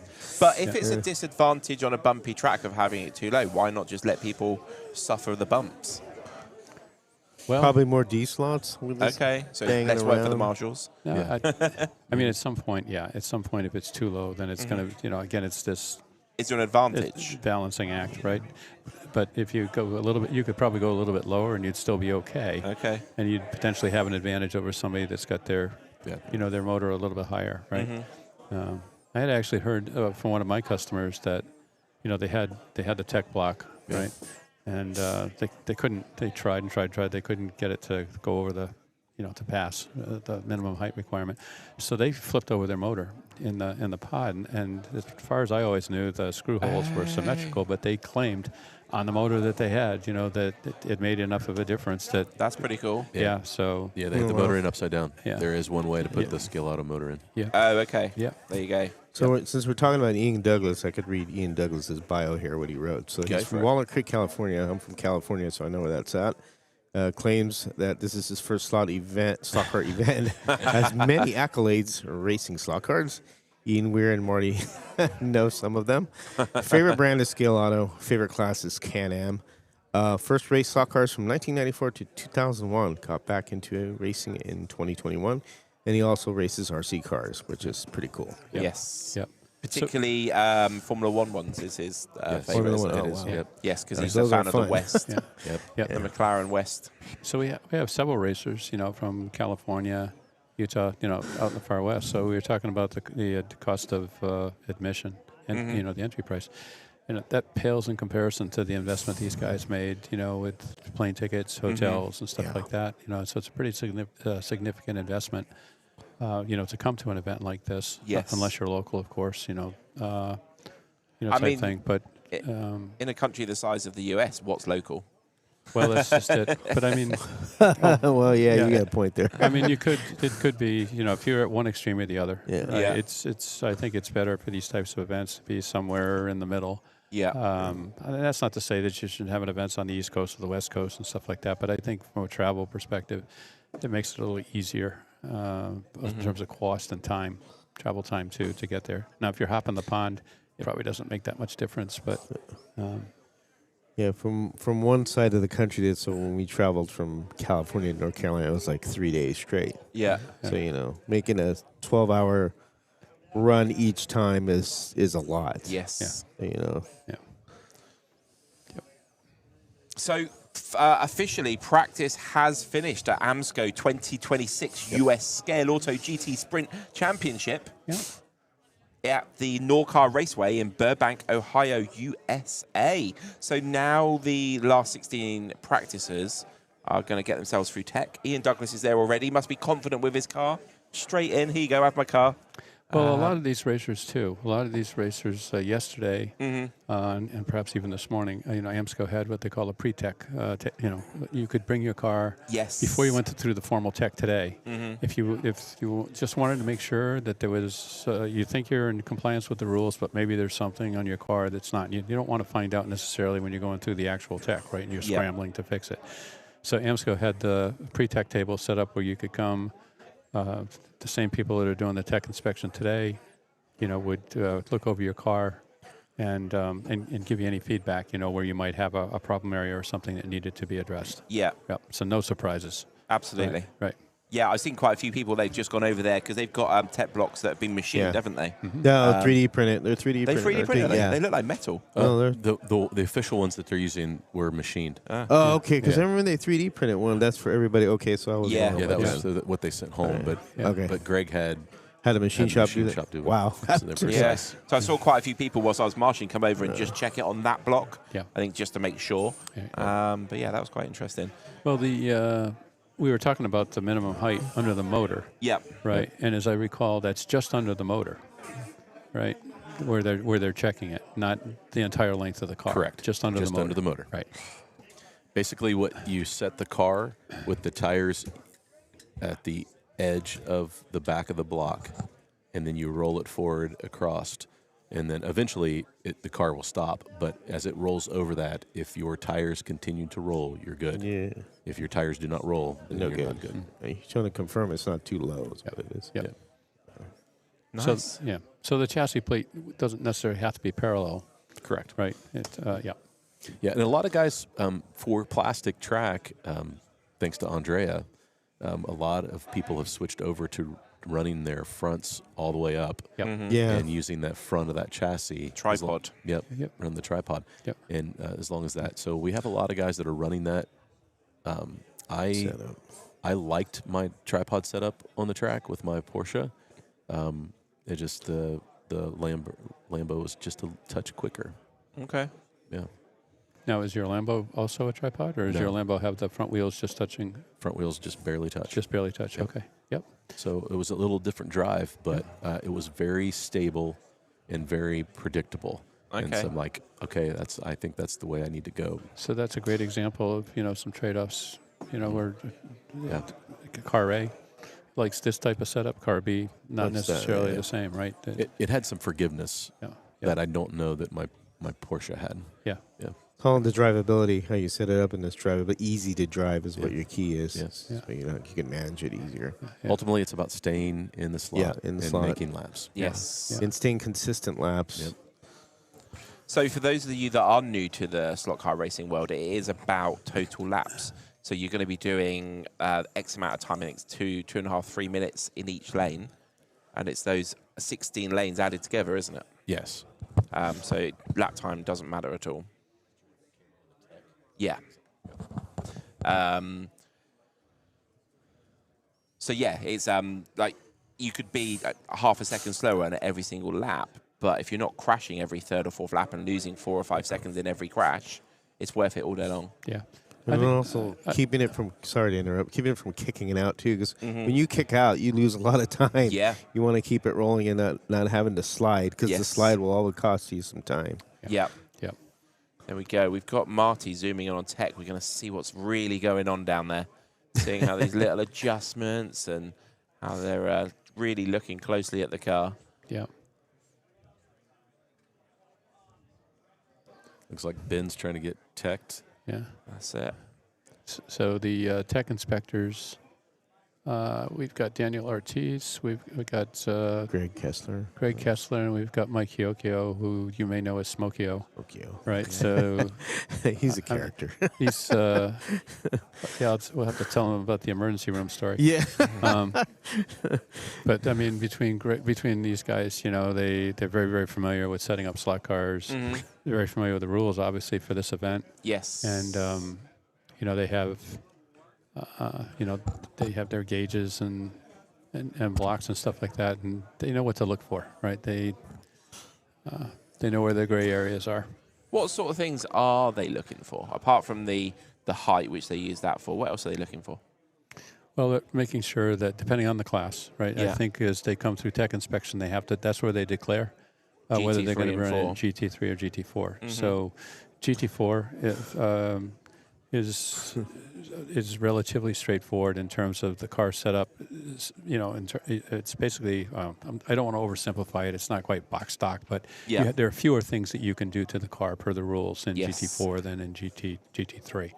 So again, if it's GT4, they'd be based on the rules. They'd be making sure that they, for example, they have to run a 1 gear ratio. They don't have any flexibility with gear ratios in GT4. Yep. So they'd want to make sure that they have the right color gear, Right. right? And a 12-tooth pinion. The tires are different in GT4 than they are in GT3, so they'd want to make sure they have the right tires, right? Now in GT3, again, it's there's more things that you can do from a tuning standpoint. You mentioned the gear ratios. There are quite a few different wheels, different wheel heights, and they want to make sure that they're using legal wheels, right? That they're not using a wheel that's not in the rules or any other components that are spelled out, right? So they're just checking to make sure, again, this gets back to the level playing field, right? Yep. We want to make sure that nobody has an advantage, either real or perceived. when they put the car on the track and they actually start qualifying and racing. No, So- those badges, those badges are really cool. So you see I was the gonna badge. say, yeah. Okay, Yeah. sorry. Yeah, so no, I no. didn't take your thunder. I was going to ask Marty, how do we know if you're GT3 or GT4, Marty? Well, if people are wearing their badges after Yeah. they registered and cleared tech, once Yeah. you cleared tech, we got our name badge. Cool. And you notice that there's a spur gear and a pinion Yep. on the badge, and the color of your spur gear tells you whether you're a GT3 or GT4. Okay. And so you'll see green spurs that are GT4s. Okay. Because I'm running GT4, and GT3 is running red. Amazing. Yeah. Yeah, so That's if a good idea. you can see their name badge when they're on the driver's stand, then you Mm-hmm. can tell. And all of those classes, they're not running the classes separate. So sort of like an IMSA race, Right. the classes will run together. Yeah. And so, you will have some GT4 guys that are really fast running up with a bunch of GT3 guys. So we've basically got Le Mans going on. It's the feel that they wanted to create. Yeah. And we're starting to see some other races do the same thing, which Yeah. I think is really good. We had a lot of great feedback. I think it's why we had a great number of entries in this race. There was an option. Yes. You didn't feel the pressure to maybe you aren't the best at tuning a car. The GT4 rules really help the person Yeah. that wants to tune a car but doesn't want to go to the nth degree. Spend and time commitment, Yeah. to do that, right? They don't Right. have the time, to tune the GT3 car. Keeps it kind of like the KISS, keep it simple, stupid. Yeah, for sure. Theory. Well, I mean, the other thing too, we mentioned we have over 30 virgin racers. I guess we're gonna have to get a T-shirt or something made up for it. 30 virgins. Get your 30 virgins in that. Get your, come to the next AMSCO event and get your virgin racer. And if Ian's there, he'll sign it for you, right? There we go. Yeah, here we go. I'm just gonna leave it at that. But Lots of cherries being popped today. Oh gosh. but Marty told me to press that button. That's Okay, it's right. been the 15 minutes for that one, That right? didn't come out of my quota. oh my God, we're 45 minutes into this stream and we're already out of control. Out of control. We're out of control. But, You guys are in trouble tomorrow, for sure. right. The point I wanted to make, though, that to your point, Marty, just to follow on that a little bit, is when we have these new racers, we want to encourage them to come to these events, right, and get involved, right? Yeah, exactly. If you have these rules, that are like the GT3 rules and stuff, right? Your eyes are going to be watered, glazing over, and it's like, what the hell am I getting into, right? For This sure. is just too much, right? So GT4, right, is for those racers, it probably makes a lot more sense, at least their initial event, Yep. to enter a GT4 car. And if they decide they really like this and they want to, the next time around they want to do a GT3, then they can do that. But just to try to make it, so it's not intimidating, right? That it's not keeping people from coming to the event. Right? Yeah, Sure. it's all like you said, basically box stock. You Right. could literally go and buy a car from Slot Car Corner in the corner. Which people have done Yeah. today. They have done Yeah. controllers and That's cars. it. So Yeah, Couple of little adjustments on the screws, put the tyres on, gone. off you go. pretty much. Off you go. With GT4, yeah. Yeah. You can go out and just have a good time, That's and race, right? Yeah, literally following Greg's video. They did a Video, nice yeah. video before for people that were wanting to tune a GT4 car. Yeah. That's a big help because it makes people comfortable now. Because when they get the car, like, well, what do I do? Because I've never done this, and Yeah. then you have a million questions in your head. So when you, Yep. it's like with any video, you make an instructional video to kind of show the beginners this is what you do, and then from there on you experiment and you get Yep. your own ideas Yep. on how Yep. you want to Yeah. tune your car. Yeah. Well, we've probably all been to events and stuff, where you're new to it. Imagine if you're a new racer, right? And you come in and there's nobody there to take you under your wing. Everybody is like, hey, nobody took me under my wing when I started this. So I'm not, let them find out the hard way, right? And they, like club racing. We've seen this where guys show up, for 2, 3, 4 races and stuff. They finish at the back of the pack. And then the guys, that are the top tuners and stuff like that, the guys stop showing up after 4 or 5 races and they say, well, where's Marty? Yeah. Right. Well, maybe Marty got sick and tired of getting his ass kicked every week, and Yeah. nobody's helping the guy out, right? That's what chased people out of the hobby. That's right what chases people out of the hobby, right? So, it's AMSCO. One word that you hear if you talk to Greg and Steve and the rest of the crew here is they want inclusive. Yeah. Right. You hear that word a lot, and this is an example of what they're talking about, right? They want to make it easy Yeah, for sure. people to get into the hobby and to enjoy the hobby, and to have a good time. Right? So we've been talking about like, their core values. That is one of their core values, right? Yep. Another one that's actually happening this weekend that nobody's really talked about is if you were coming to the event and you wanted help, there were mentors. Yes. So there's a lot of mentoring happening. Ray Lego is one of them. Yeah. His So slot Ray is- boys. Yeah. Ray is mentoring. Smokio is. Daniel is. Yep. And they're helping some guys that bought cars this weekend to tune and race because they were just intimidated by the whole process. Yeah. And I mean, you walk in this room. Yeah. These are two gigantic slot car tracks Yeah. that Yeah. could Very be intimidating. very And intimidating. then you get up on the podium because you're up You're- higher and you're you have the elevated. cameras. Yeah. And it's And you got Guaranteed, you'll tenfold. see the leg shake coming from me Yeah. still. And this is not my first Yeah. race, but Yeah. so that made me really proud about what they're trying to accomplish. The mentoring side of things, that's so important. Yeah. And like you said, somebody coming alongside you to help you, it's a core value of AMSCO, and it's proud to be a part of that. Yeah, we mentioned Greg's tuning video, right? Greg's tuning video could win an award. It's that good. Oh, right? good. I mean, he did an amazing job just walking through it step by step by step. And if you follow those steps, right, you will probably have a car. When you come out the other end, you're going to have a car that's going to run very well. Right. Well, one question that came up, Ed Troy says, why not hand out motors? That I don't know. That question I couldn't answer. So for the handing out motors. I have to ask, Greg Yeah. or Steve. I don't know, why they decided. They did have a spec motor. It's the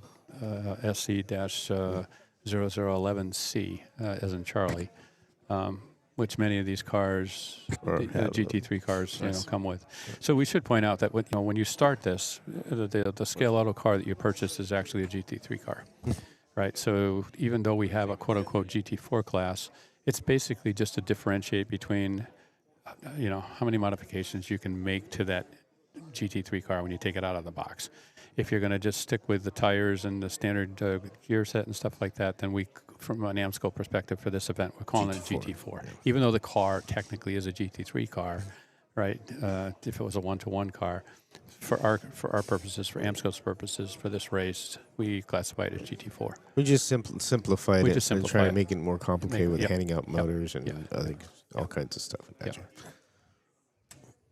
There we go. So we've just got Marty zooming on the Concourse. They've been laid out to our far right, as you can see on the screen. We are going to be having a roaming camera at some point, and the mic. either today or probably tomorrow. But yeah, so we'll better get up nice and close to things. But this camera setup we've got is amazing.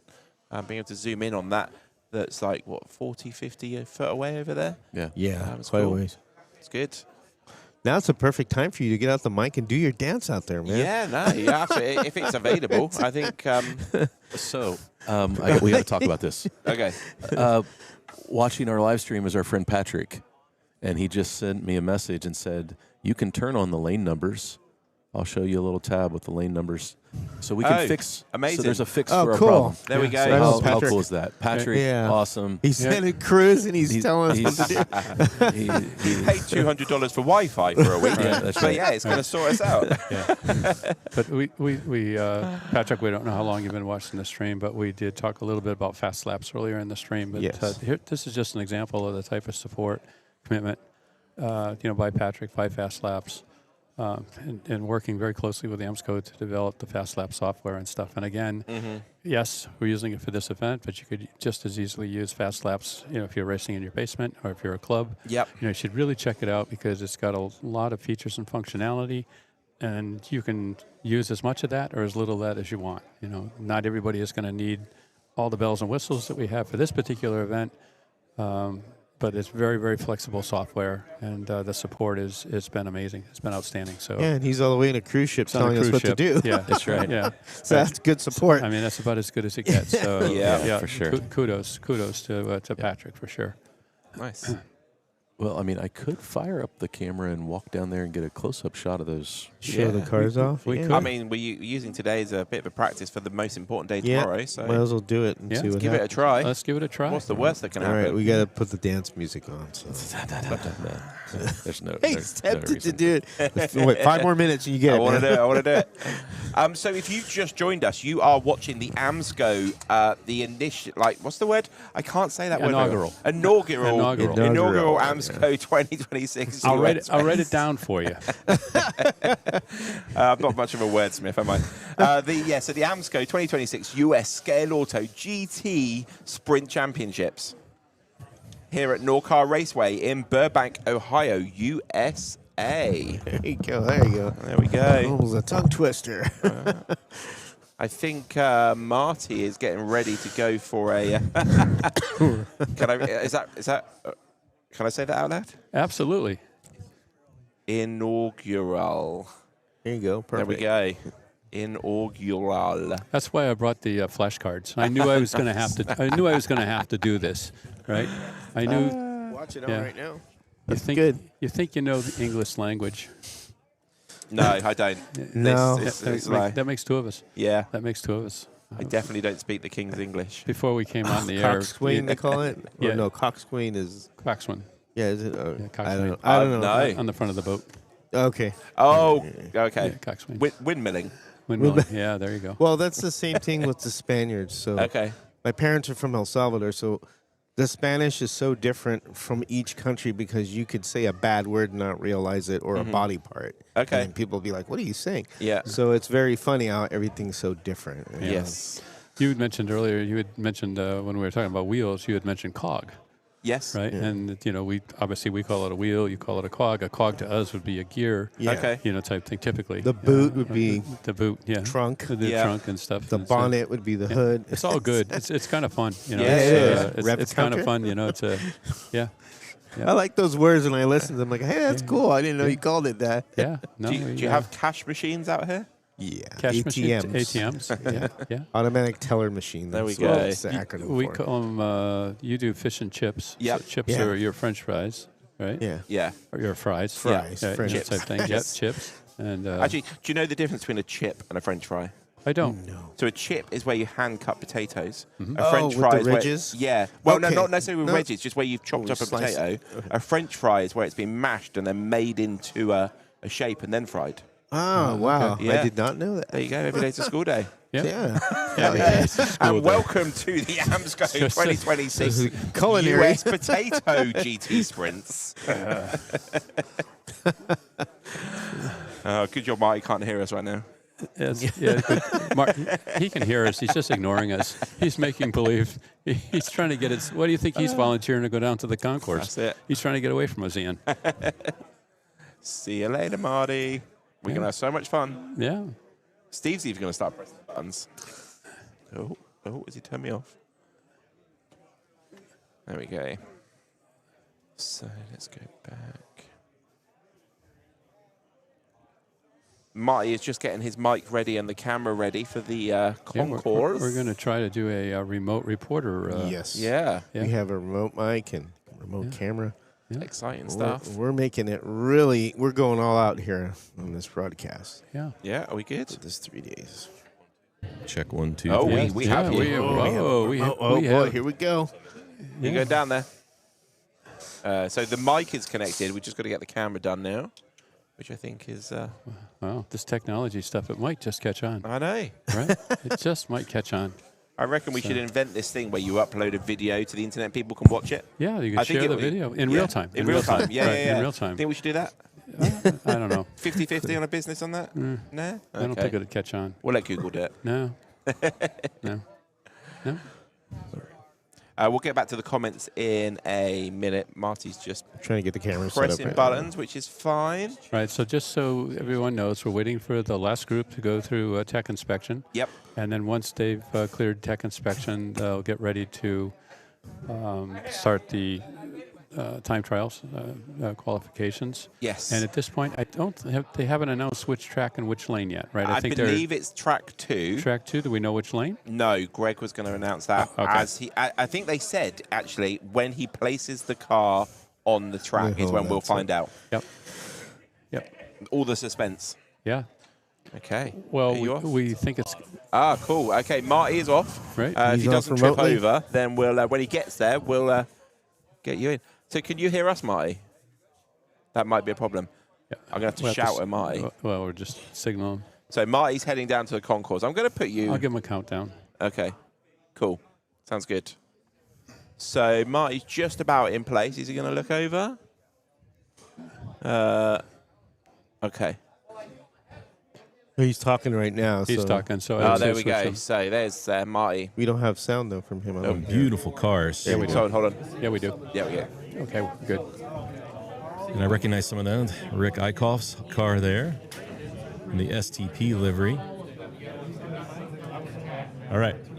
So we still have kind of some partial cars to yellow that are and in black tech, cars. that will be coming over. So this isn't all of the cars. And that is the car that I'll be racing, number 13, in your concourse guide. Oh, look at some of these paint jobs, guys. Some beautiful paint work. Got some textures. It's my brother Dusty's car. Ross's car. Ron's car. Yeah, guys, we have some guys that have spent a lot of time on some great vehicles. You know, we put lots of hours in this stuff, so. But we'll come back. I'll send it back to you guys, but we'll come back once the rest of the cars get through tech. Thank you, Marty. So which was your Thanks, favorite Marty. car, Steve? I like number 17. Yeah, Which that had was kind of the scales there. Yeah. I think that's what it was, like a scale effect on it. scale there. Okay. effect. Yeah. I thought, Scaling takes a little time to do. Dave has shown how to do that. yeah. Dave Shotgun Dave is very good with painting, and Shotgun Dave actually is an auto and aircraft painter. There is, and I always say this, there is a aircraft, I can't remember the name of it, in the Smithsonian Museum that he has painted Oh, cool. because he used to work for Gulfstream, so he did a lot of that work. So he knows a lot about painting, so Yeah. that he's done that type of scaling before. That one's real cool, number 17. I like that one. Yeah. So as we can see, if you look at these people's badges, they've got green cogs. So Right, they're so GT4s, GT4, right? just like Marty over here. Yeah. But that's what we're talking about. It's very obvious if they're green or red.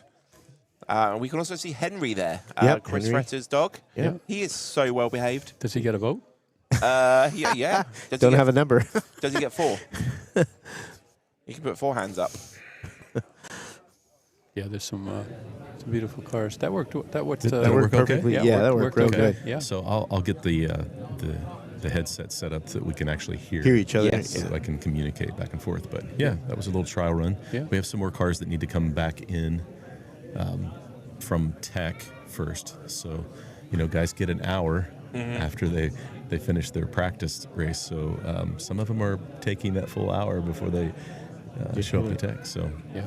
Nice. Well, I think some of them are. I've seen a couple of people going back and forth. So I think some people are having to go back and make some adjustments. you know, to their car. And then, of course, once they do pass tech, they get their registration package, their goodies. They get their badge and so on. Yeah, let's go back to the comments here. I'm sure there'll be some from here. Someday I'll figure out how to have B-Red slot car circuit show on my comments. Doug, he's ignoring you. Is Doug in the chat? Is he? Oh, there we go. Is he? Doug is in the Hey, chat. Doug. Don't believe him, he says. Don't believe him. Nice.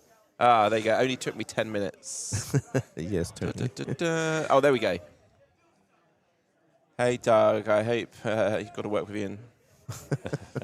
Wow. And that's where Doug says it only takes him 10 minutes. Cheers, Doug. 10 minutes. How great is Marty's new shirt? Cool. 2-line shirt. Yeah, Who's that? There it is. It's really nice. Yeah, it Yeah, is. they Good turned out- colors. Yeah, it turned out really got nice. a two-line graphic on there. Yeah. it looks Only really available sharp. for a couple of weeks, though, so be quick. That's right. Yeah.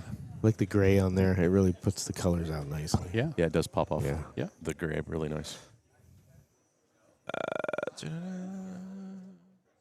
Black looks good too. But I'm out of uniform. It looks like Yes, you are. Yeah, you got to get with the program. I need to go get my. We all get staff discount at Slot Car Corner though, so because we're staff now. Yeah. Oh. Okay, so Wayne Pepper says, "Hey, commentary team, has the initial times for both tracks been similar?" Very, actually, yes. When we got the same people doing both tracks, it did seem very, very similar. Yeah, it looked like track 2 was starting to really come in there at the Yes. end It was. and Yeah, catch up. the Yeah. time- Rubber's times were getting right late there. on it now. Yeah. Yeah, for sure. Yep. And we are seeing some tire wear. My practice tires really, there was a lot of wear when I compared them to the new tires I put on at Tech.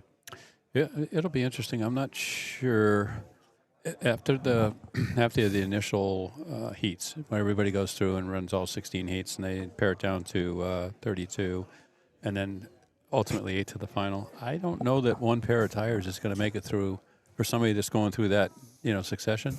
They may have to. And like for example, when they get to the finals, they may give the racers the opportunity to put a new set of tires on. Obviously we'll see, and I'm sure they'll look at that. But So these are very soft tires. Eddie Shura says, "Did they get handout tires before or after practice, or just before qualifying?" When they go through tech, right? That's when they get the handout tires for qualifying. So the first time they'll run those handout tires is their first lap of quali. Yep, and then once they finish quali, the car goes, if I'm not mistaken, goes right back into impound or park for me. There we go. So they don't. So they'll run those same tires that they qualify on. The qualifying is 2 minutes, right? So you're not going to put a lot of wear and tear on the tires. You might scuff them in a bit, before the heats. But and I think they'll make it through the heats okay. The initial Question for 16 Marty. heats. Can I have your T-shirt, Marty, please? Oh, Marty, you got to give the shirt off your back to Doug now. Yeah. We've had a request. What is it? Can I have your shirt, Doug? He wants it right now. Could you take it off? Yeah, okay. Yeah. So I can change it. Now we got to put the music. So we got a car that's been sent up here that Okay. they've asked for some autographs. Oh, okay. And Ian, your autograph. What? Yeah. All right. Just me? go. Can't be. Do I have to put my name next to it, or am I just going like? Yeah. Do you need want to put it? Do you need a card? Do you need me to fill this out for you so you can copy your it, autograph? or you've got this one? Need practice. Okay. There you go. Right. Look at you. There you go. Next along. It doesn't look like your name. Has Steve already signed it? I you did done already it? sign it. Yeah, you I done it? signed that I did already sign it. too. Signed it. Yeah, Yeah, my you done name's it? right there. Oh. Let me see it. Oh, no, hold on 1 I second. think George on there. Yeah. This is the one from Ray. Right? Let me see that real quick. Yeah, I did right there. Yeah. That was the one Yeah. Ray handed out. Yes. You already got George. All right. Yeah. There you go. Thank There you. we go. That was nice. Ask for my autograph. Yeah. Okay. It'd probably worth, who knows, Yeah. millions of dollars someday, right? Maybe. Yeah. Smart Ray I've been says, dead "Hey, for 500 fellas." years. Thanks for joining. Hey, Mark. Yeah, thanks for joining. Yeah, thanks for joining, Mark. Spare Room Yeah. Slot Car says, "Wow, every car is unique and beautiful." Yeah. I thought you were talking about the commentators there. They Sorry, are. yeah. Yeah. Next. Sorry. 15 minutes. Just so we cycle could use through. that. Oh gosh. Yeah, so just an update. Anybody that's listening, we have to get a minimum of 15 of these shirts so that we can get them made up and imprinted with names. So we've been taking pre-orders, right, for anybody that wants one of these shirts. So we're currently the last time I checked, we're currently at 13. So it may have gone up, today or So yesterday. if you're thinking about buying one, buy two, and it'll be done straight away. Yeah, it'll be done straight away. We can get the order in, but we're getting close. So They're comfortable. Yeah. They're very comfortable. yeah, Jeffrey Powers says, "Hey guys." Hey.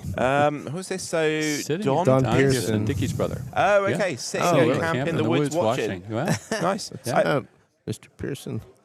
yeah. So in England, if you're more than about a mile away from any house, you get no signal. Like Wi-Fi, 5G and 4G in England is awful. I come Really? abroad like this, and I'll be in the middle of nowhere, and I've got full 5G. I don't know what's going on. So that's why he's able to watch it in the woods. Yeah. Well, That's it's not unusual to have cell towers Okay. at the highest point. Yeah. Right. So Yeah, it's not unusual to be out, in a somewhat remote area Crazy. to have cell coverage. Here they have artificial trees that look like cell towers. Yeah, we do have some of those. I have seen some of those, but they're rubbish. Hey, see, I like that word. I can't say that word that good. Rubbish. We could do a track walk. There you go. We could. Do the That's a camera good and the idea. mic again. Show the podium. You want to take a break, Marty? You want somebody else to do it? I would say it would Ian. be. So This would be the time to Get do me it. away from the buttons. no, Because once qualifying starts, we're not, or we could do it in the morning, but it wouldn't be a bad idea. I reckon actually you and me, Marty, because then I Yeah. can ask you questions about the corners because you're racing. Yeah, oh, Should we okay. do that? Go. Well, Perfect. yeah. There we go. So I Clear. could be your camera guy. No. You're going to be my subject. Oh, there you go. You interview Marty on his own. There you That's, go. Smart idea. I like Well, that. let's see. The camera. So it's going to take us a minute or two to get that set up, but we'll have Ian and the plan is to have Ian and Marty do a track walk. So that's a great suggestion. Yes. Um, Smart Ray says, looks like you guys having a great time. I'm a bit jealous, but I'm going to the Nürburgring 24-hour tomorrow, so I guess I'm making up for it. Yes. Yeah, there you go. Max Verstappen's driving in that, isn't he? Yes. Yeah. Yep. Right. That's Have cool. fun. Be safe. Yeah, have fun. Yeah, for sure. I think we answered this earlier, Herman, but Steve will give you a super quick overall. I really haven't been watching the difference. I think to be fair. the fastest racers, the times that I saw, Yeah. they're definitely GT3. Yeah. But as far as the difference, I couldn't tell you the fastest GT4 car versus the GT3s if it's a 2/10 half a second. But we'll try. This goes on like for qualifying, for example. Qualifying will give us a breakdown, for GT3, GT4, and we'll be able to answer that question. Doug says there's one of those light towers at Williams F1. Yes, there definitely is. Yeah. Do you remember that a lot of you probably watch Marty put a QQ at the beginning of your thing? It's much easier to see a question rather than just a reply to a comment. Right. Makes our job a little bit easier. And thank you very much for pressing that like button. If you haven't pressed it already, press that button and the cowbell. Make sure you subscribe. We're going to be doing a few streams today and tomorrow, so don't miss any of them by pressing the cowbell. Are we ready to go? We're almost ready to go. We're just syncing up microphones and. So you are watching the AMSCO 2026 US Scaleauto GT Sprint Championships. Try and say that quickly. At Norcar Raceway in Burbank, Ohio, USA. The inaugural AMSCO. There we go. So yes.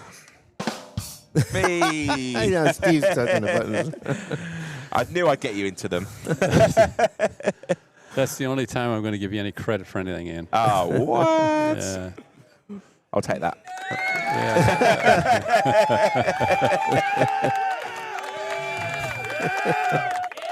Yeah. Don't forget to press that like button, says Nico. Yep. Absolutely. Thank you. Tony Tibbs says we're still on dial-up in Hampshire. So Tony Tibbs lives about 10 minutes away from where Doug lives and like 30 minutes from our unit. Hence why he sent us stuff to then forward to America and stuff. Okay. So. Now, he does a lot of the building for the proxies, right? Yeah, Tony? he did his truck. Yeah. His truck is beautiful. Yeah, I remember.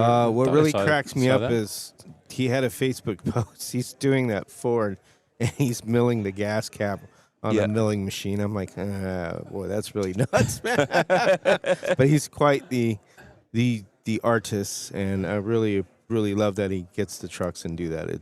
That's the whole idea of what I like to see is what people make of them. That's great. Well, thank you very much for joining us. Oh, Claudio. Claudio is joining us from, I'm assuming you're up there in New Hampshire, Claudio, or unless you're out traveling or something. But Claudio races with the host racers with Dickie and Matt and Andy Wilder and some of the other host racers that are here for this event. Is host an acronym for something that I didn't really HOST is an acronym. It stands for Home Operated Stock Car Tracks. Yes, cool. host. Yes, so a couple of those guys go here. Yep. Yes. Yeah. What is happening? Well, we don't really know what's happening. No, we do know what's happening. So Tech is just finishing for the last group of practice. Yep. As soon as Tech is finished, which it looks like it's nearly there, then they're going to be the judging for the Concourse, and then we're into qualifying, and that's where the action really, really begins. And we'll be able to find out a pecking order, as it were, ready for the racing tomorrow. Yep. So yeah. So we're getting ready. Marty is just now getting Sorry, ready Marty. to help us. We're going to do a track walk with Ian and Yeah. Marty. We good to go? And You gonna have communication with or no? So this way we. So you'll need to unmute us by this button. And you need to press this one to bring it up on screen. Okay? So unmute here. Unmute that so it goes dark. Yeah. And then press this mic now. You'll press that button and it will come up on screen. Okay. So unmute, press. Ian, am I wearing that? Yeah. Okay. Cool. We are on our way. All right.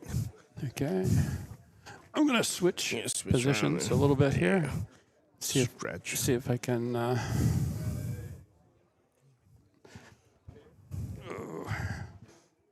Nice long cables. Yeah. Okay, so we're at track There they are. track two. They ready? Yeah.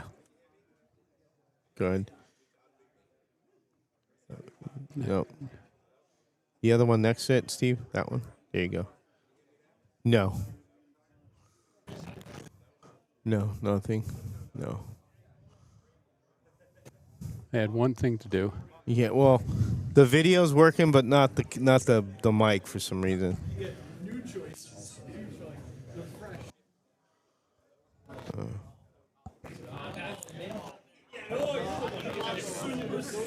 No. Hello. There, Hello, now we go. hear him You've right got there. me. Yeah, now We we've hear got you him. now. Don't Now you we got hear him. now? Okay. Yep. Marty's on the way back with the camera. Yes, he is. It does Yep. sound like a little bit of feedback. Hello.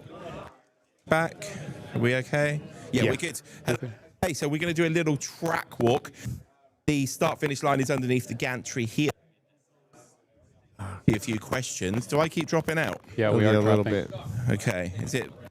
Okay. Out for you guys. So, start-finish line by the gantry here. Right.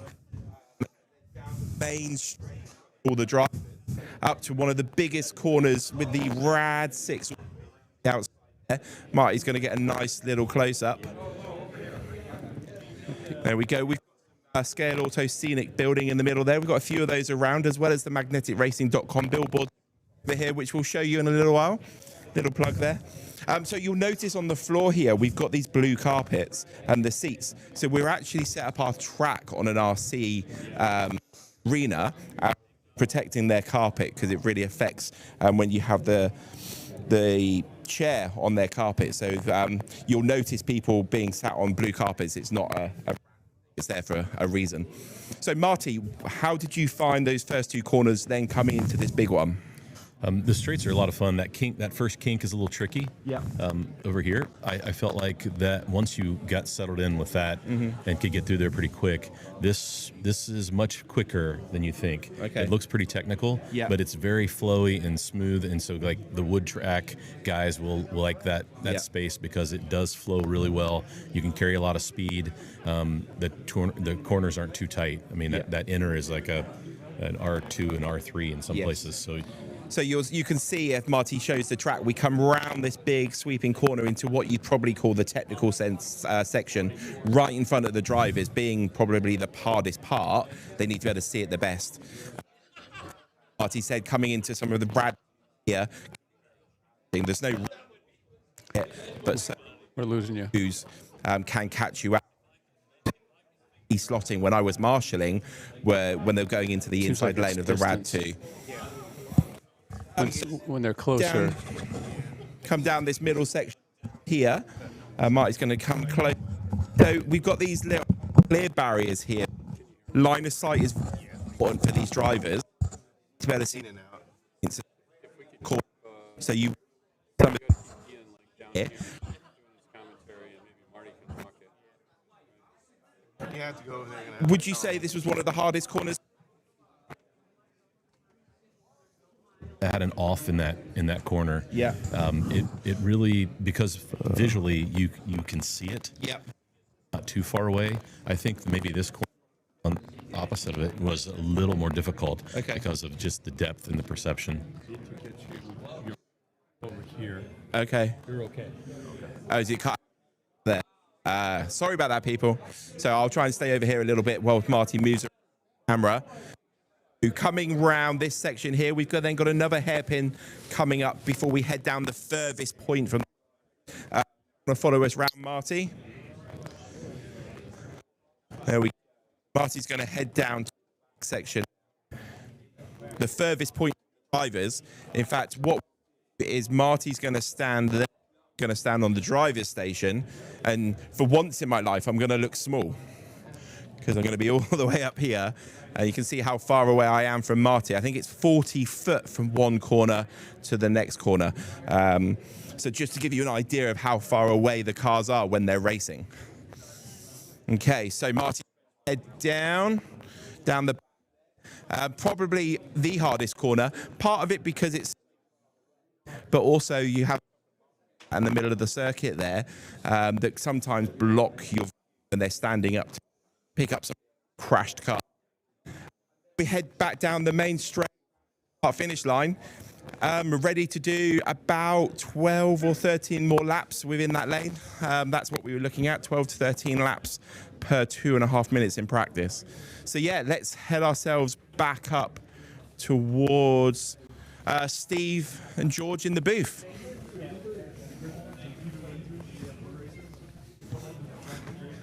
Where's Steve gone? Has he run away? Yeah, he stepped out for a sec. No problem. Okay, we are back in the booth. Okay, Marty's going to head back in now. Hopefully that was a nice little insight there for you. I'm just going to switch mics from this one. The mics are yours, George. Keep them entertained. Okay. Well, leave me with the ship hill where they take care of everything. That was just an overview of the track. They're both the same tracks. That was track 2. Yes. Just walking around, just showing everything, which is kind of a nice view, so you guys get an idea what the racers are racing on the track. Hopefully, hopefully that was good. Yeah, any feedback would be good because we're going to do a few more of those tomorrow during the racing. It says it seems to be when Ian is moving, like the sound pack is rubbing on his clothes. Yeah. Sorry about that. Doug says cool gantry. Yeah, of course. There we go. Sure. Let's go back up here. So as you can see, there's still a couple of people in tech down there. Okay, so we will keep you informed as soon as we know that tech is over.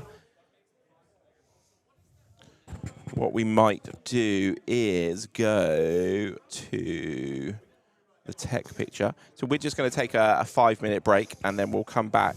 Yep. Good. See you shortly. We're going to leave the screen running, but we're just going to just take a 5-minute break, and then we'll be back with you. We're going to find out a bit more information, ready to inform you as soon as we're back.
Test 1, 2. There we go.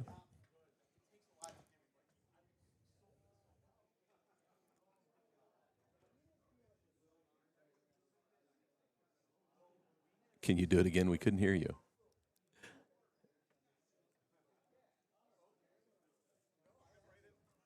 Hey, Jack. Yeah, I think that we will probably do a lot of that tomorrow. Right now, everybody's prepping. Final tech is happening, and then final prep for qualifying. And so I think that that's the case. So we just kind of wanted to do a preview show here, and I think what we'll do, it's 5:04. We're probably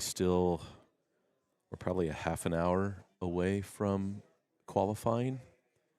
And so what we'll probably do, and I have another stream set up to do qualifying. So I think what we'll do is I will end this stream, and in about at around 5:30 Eastern, we'll come live right before qualifying on the qualifying link that's out there. And so I think the time it says I was supposed to go live was 4:45. But we are about 45 minutes behind from this morning, but we've been on schedule based on that all day. So it's been great. So I'll tell you what, guys, we got a question. Do you know what most of the fails are in tech that forcing them to keep coming back? That's a great question. I would say that it comes back to ride height. Everything else was pretty easy to control. But there maybe guys were using things that weren't allowed for ballast. Maybe they missed that in the rules.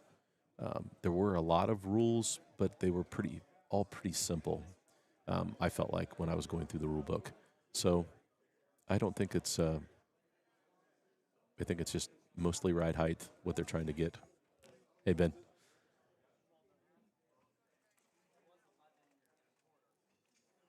Fix audio first. What's going on with the audio?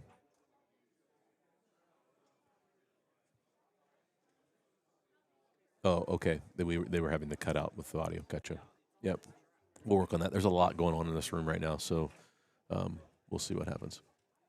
So yeah, I'm gonna go ahead and sign off, and we will come back in probably a half an hour and start the qualifying live stream, because I do have it set up as a separate live stream. So, guys, I really appreciate you tuning in. We'll be back in a few, and hopefully you'll catch us on that. And the qualifying should be a lot of fun, and we'll try to keep you abreast on everything going on there. And I got to find out what my qualifying order is when I qualify. So, thanks for tuning in. We appreciate it. One thing I don't know that we really did was we have a lot of sponsors for this AMSCO event. And we'll just do a quick shout out. This is the GT Sprint Championships 2026 Scaleauto. And we'll go through our sponsorships. We thank you, Professor Motor. Thank you, Cloverleaf Racing, Slot Car Corner, MagneticRacing.com. Let's see, let me turn off that comment. There we go. LEB Hobbies, Quick Slicks, Velocity Slot Racing Parts, CG Slot Cars, Super Tires, and the Hobby Shop in Dayton, Ohio. This event would not happen if these sponsors didn't step up in huge ways, and so we're super thankful that they invested their time, their money, their energy, their support of the AMSCO event. Again, things like this do not happen without great people behind it, and we've just witnessed that over and over again. Steve, you are muted, but you probably want to add to that. I just want to reiterate what Marty said. Without these sponsors, this event, it would not be possible to pull off an event like this. So big shout out to each of those sponsors, and thank you very much for being part of the AMSCO 2026 US Scaleauto GT Sprint